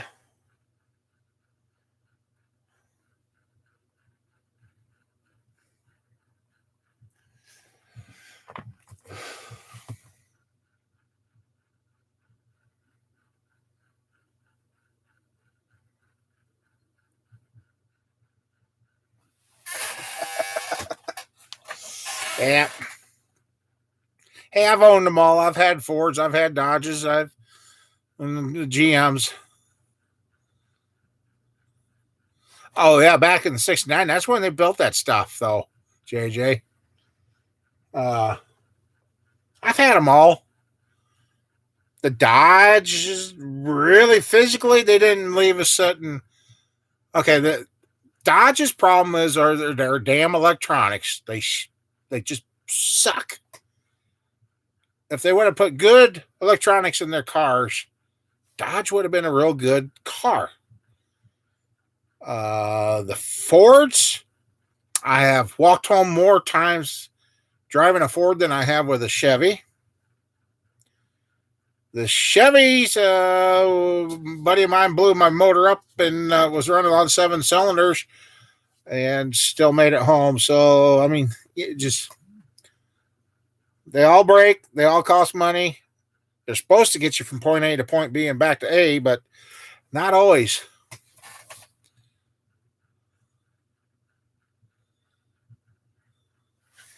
Frankenstein and stuff makes it fun.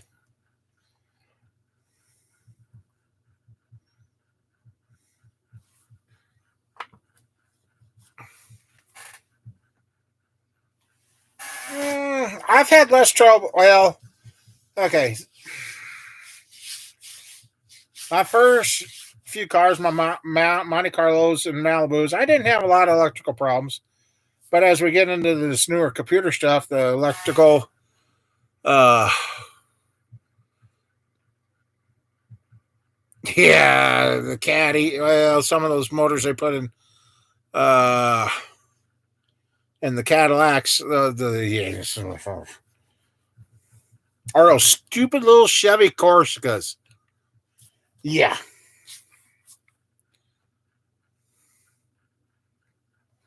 Yes, that 4100, that's complete junk.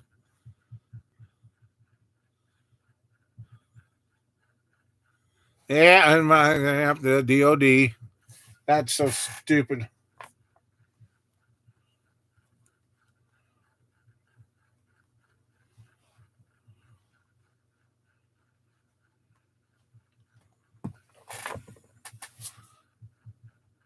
Yeah, I had a couple of one or two given to me, and they went in the back of my truck, right straight into the scrap trailer, right to the scrap yard.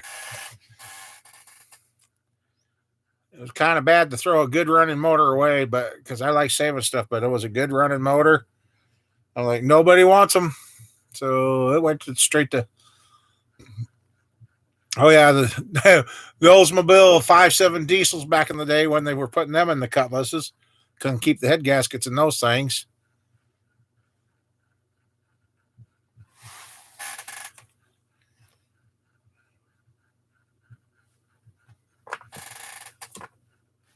Yeah, 350 Olds with the diesel heads. Yep.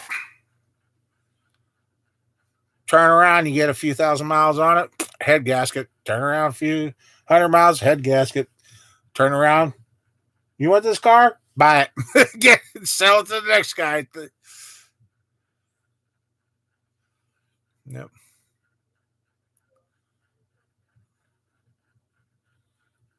Yeah, the construction crews will let you know which ones will hold up and won't. Yes, the EcoBoost V6 is junk. It's bad when you got to put a vacuum pump in to get enough vacuum so the damn motor can run the brakes. Yeah, that made a lot of sense there.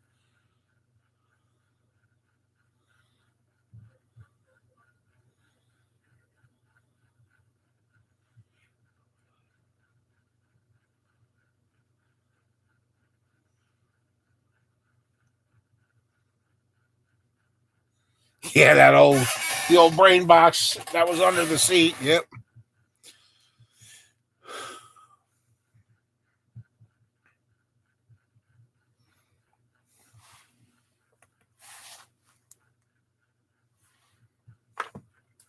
Oh yeah, they're just they all break down. They all cost money. Anyway, we're waiting to see what the insurance company says about Mama's Cadillac. It got hail damage on it, so Maybe.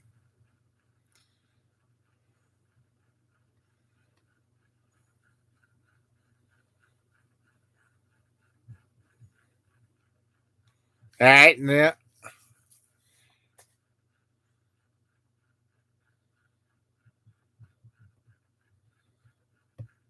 Oh, they hit him on the firewall, they hit him on the fender well, and they hit him under the seat.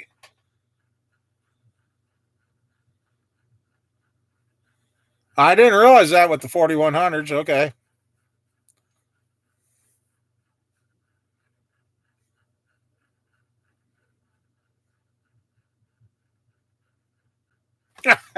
Hey, maybe that was your sign, Mike. Maybe that was your sign. Your truck was trying to help you out there.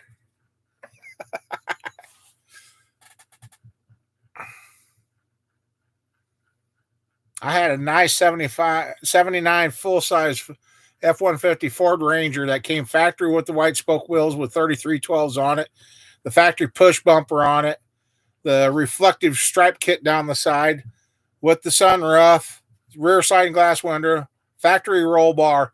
I wish I would have kept that truck because there wasn't many of those made. And I kept that truck up and I changed the oil, went and seen a girl coming back home from there. All that motor did was made a tick. 2 miles later, it tried putting the oil pump out the oil pan and took two counterweights off the crankshaft when it broke without a warning. And that was fresh oil. Oil pressure gauge was reading good. It was a tick tick, and 2 miles down the road, wham, there we sat.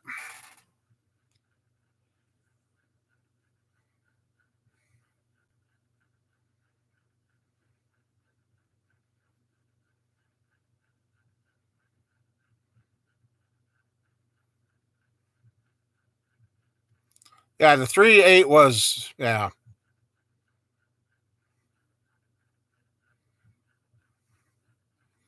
Oh yeah, you fought with those dang brain boxes and Fords, but that's another thing. Had a kid with a Dodge product, and he said it won't start. So I go in the town, working at the junkyard.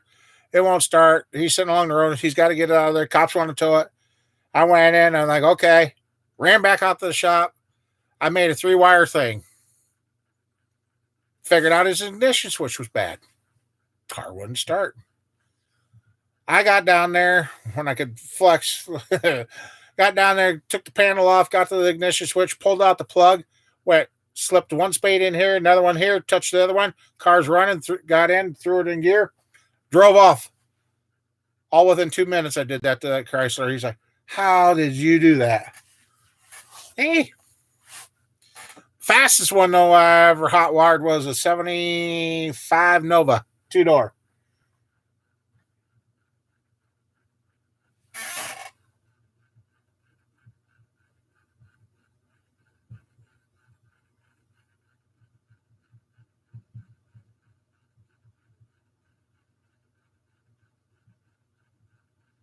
So hold on there, buddy.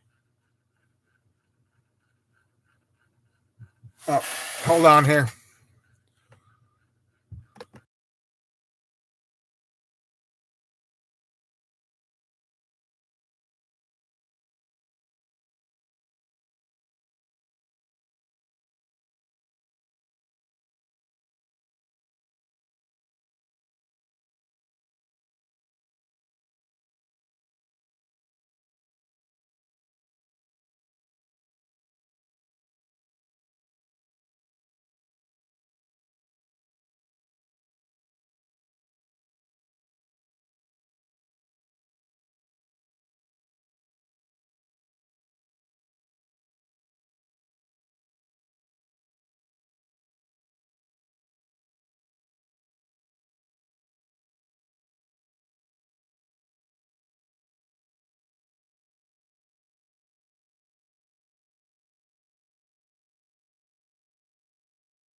Okay.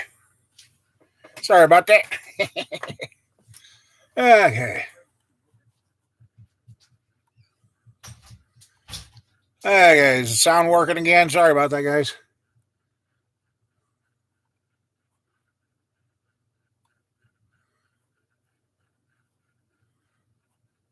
Oh, the old slam sixes. Yep. Ah. Yeah.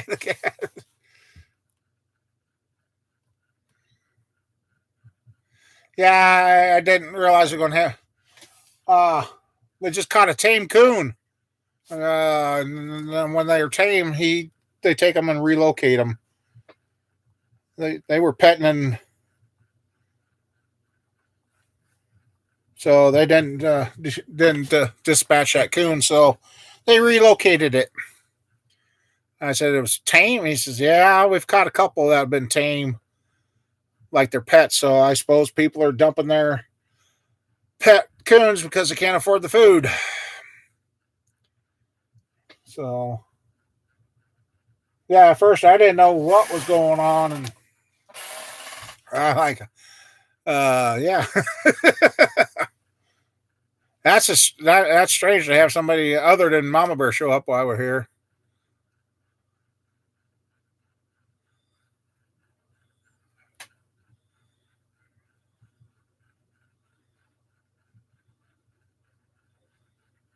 Oh, that's cool, WT. Oh wow, that's cool.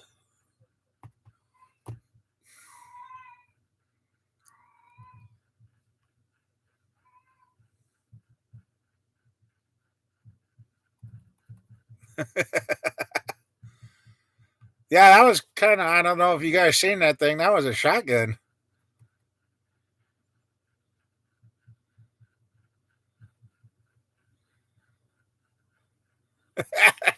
Yeah, the shop cat was growling. Uh,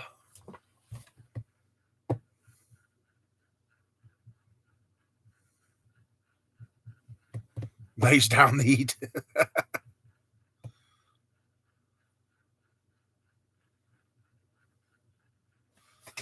Yep. Oh, yeah, yeah. Sorry, guys.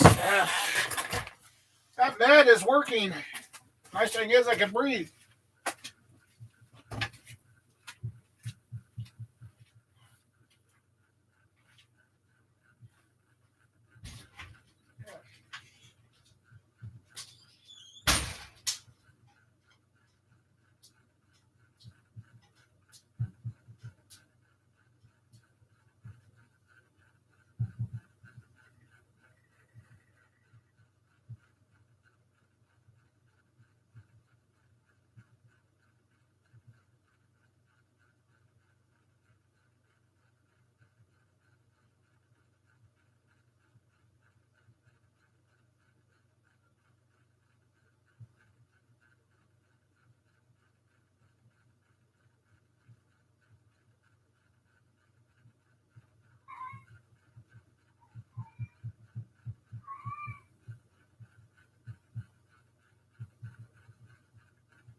Ah.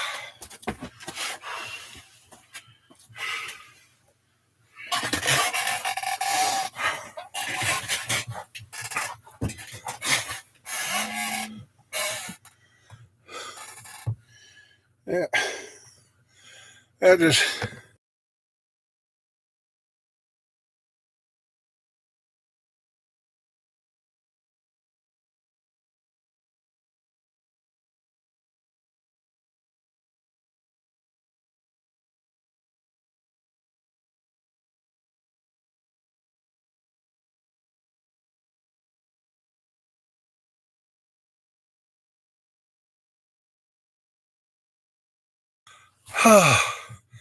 Last time I took, that's okay, JJ. Last time I took these pills, Greg, they didn't work. And it says take one twice a day. I took the two. They're working this time. It's making me feel a lot better than what I have. I might actually be able to get up the stairs tonight without any problems for once.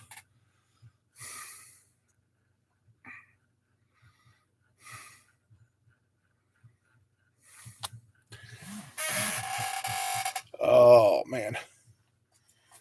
So, yeah. Could be a lot. If everything works out, there's going to be a lot of projects to do this year.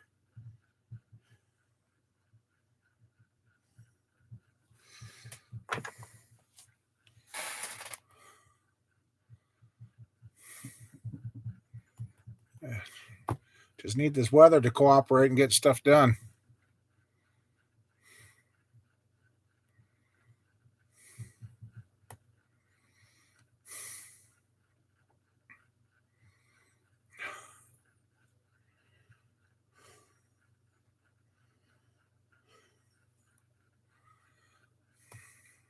Like I said, I got a couple. I actually feel like hopefully tomorrow I can actually get out here and I got something to do in the morning, but hopefully later in the afternoon. Well, I'm not necessarily giving them up, JJ. Just there's no. I guess I need to get some of my engines into something that I own and get them out there and run them, and show what can be done. Because yeah.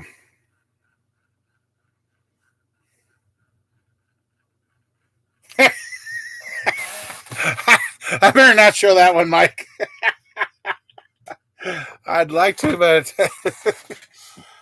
it just there's getting to be. It's kind of getting like the when I was in the carpentry. They're getting to be too many of the same people doing the same thing, and then everybody tries beating everybody down on price, and then in the end you don't make nothing. So I guess I'm kind of going to do specialty motors and try and put them in stuff I've got and start having fun with them ourselves. I'm not totally giving up motors. I'm just trying to get to where I'm got more of a steady income coming in instead of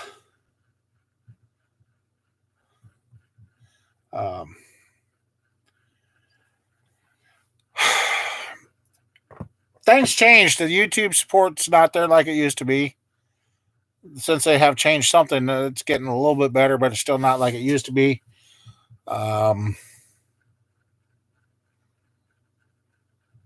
In machine shop costs and parts availability, it's just a little bit of everything. And right now, maybe getting in the rebuilding and fixing some of these vehicles. Right now, the big savings for us is the fact that keeping our own vehicles going is going to save us money because there's until the frames right out on these trucks. Myself personally, I think if somebody would start repopping these frames for these older trucks, they would, because there's a lot of good trucks out there with good bodies, but the frames are shot. If somebody would start repopping the frames so they could be put under these older trucks, but then that goes against the. I mean, there's just.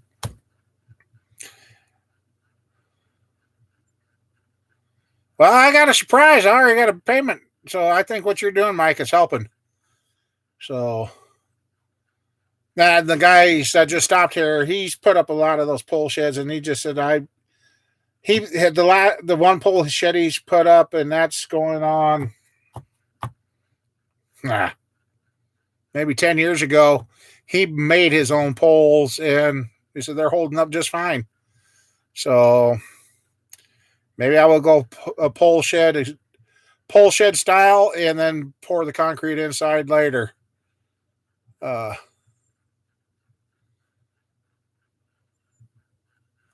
Okay. So, yeah, I guess. I know it's spending some money now to get to where I can work on stuff easier, but at the same time, get to where I start doing work and, like I said, get in the rebuilding. So, because this other person that brought up the trucks wants to kind of finance it, so that helps there. And he would be responsible for flipping them, and I just get paid for fixing them.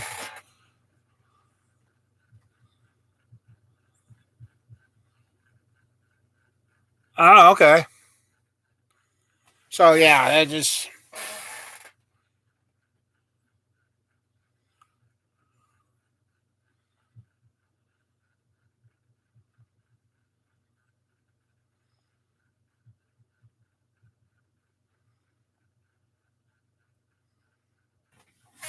uh, yeah, high water. Well,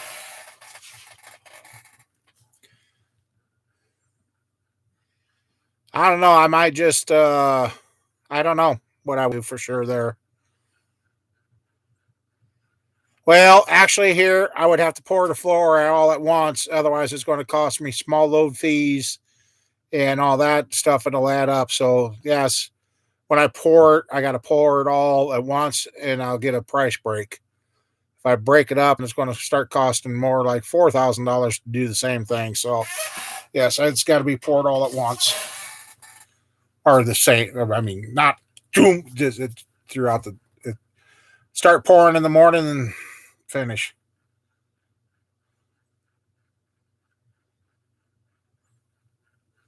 He had a fresh charge on those batteries, or you're trying to get the speed up to coast to the next station. Yeah. So, I think what did I figure up? I can't remember now. Let me do it again quick.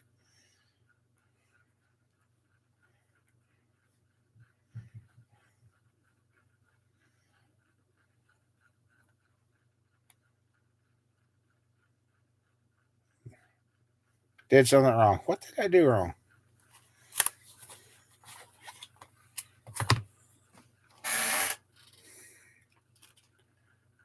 Getting late. I'm getting.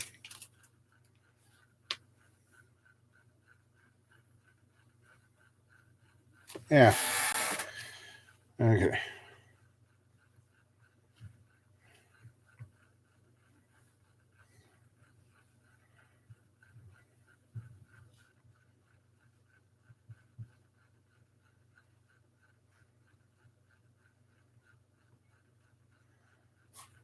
Basically 17.77778. So basically 18 yards.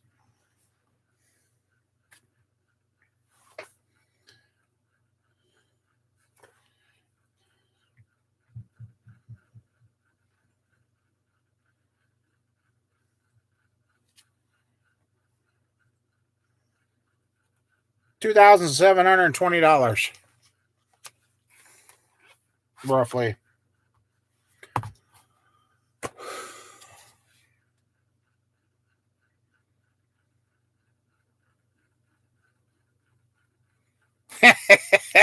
That makes a lot of sense there, don't it, Greg? That makes a lot of sense. So,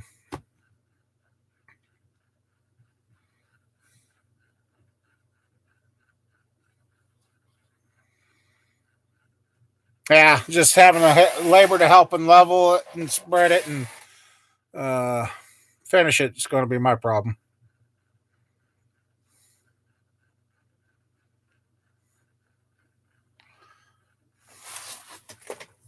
That's roughly 18 yards. But like I said, well, if I go to pole shed, yeah. Yeah, what I'm pricing JJ is 153 a yard, and that's for 4,000 pound mix. with River Rock. And yeah, that's what that is. So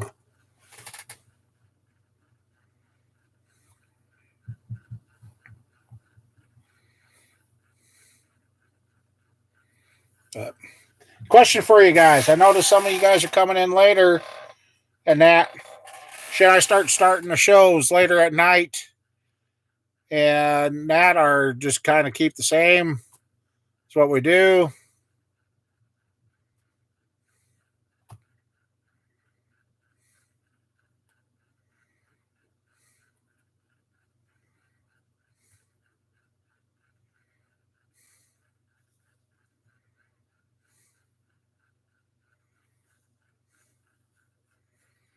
I guess my other question would be, good to have the concrete right up to the barn.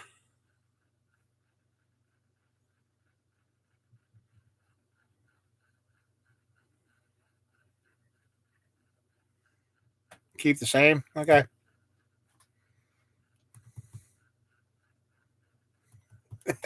Like napping later.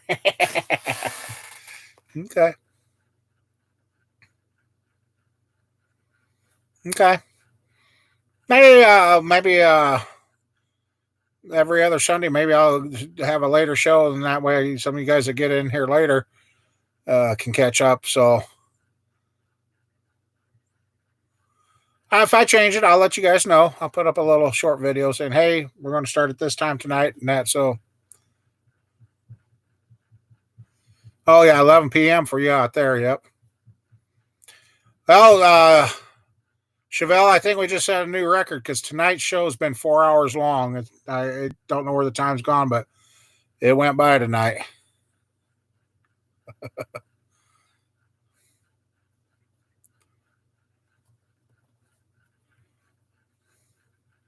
Okay.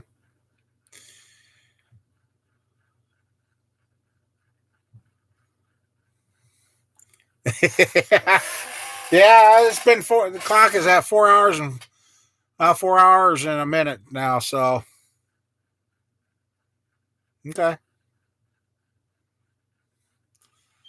Well, guys, like I said, I got some stuff to do in the morning, and if I'm feeling this good, I want to get back out here at the shop and keep trying to get stuff going because I still also got to make some phone calls to figure out how I'm going to get those 2 semi trailers home, and that's kind of what I was asking the guys that stopped if I could borrow one of their farm tractors to pull it. Well, they're same situation. They're tied up with their field work and that right now with the tractors. So, but yeah, it's going to be interesting. So, I guess stay tuned. We got some changes coming up and projects and all sorts of things. So,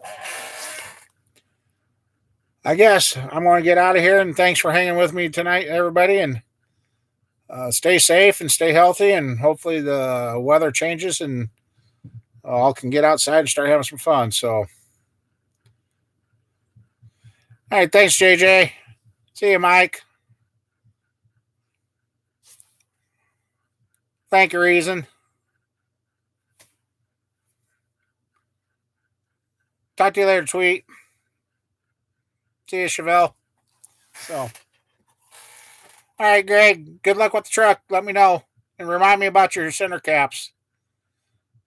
All right, Ken. Talk to you later. Thanks, everybody.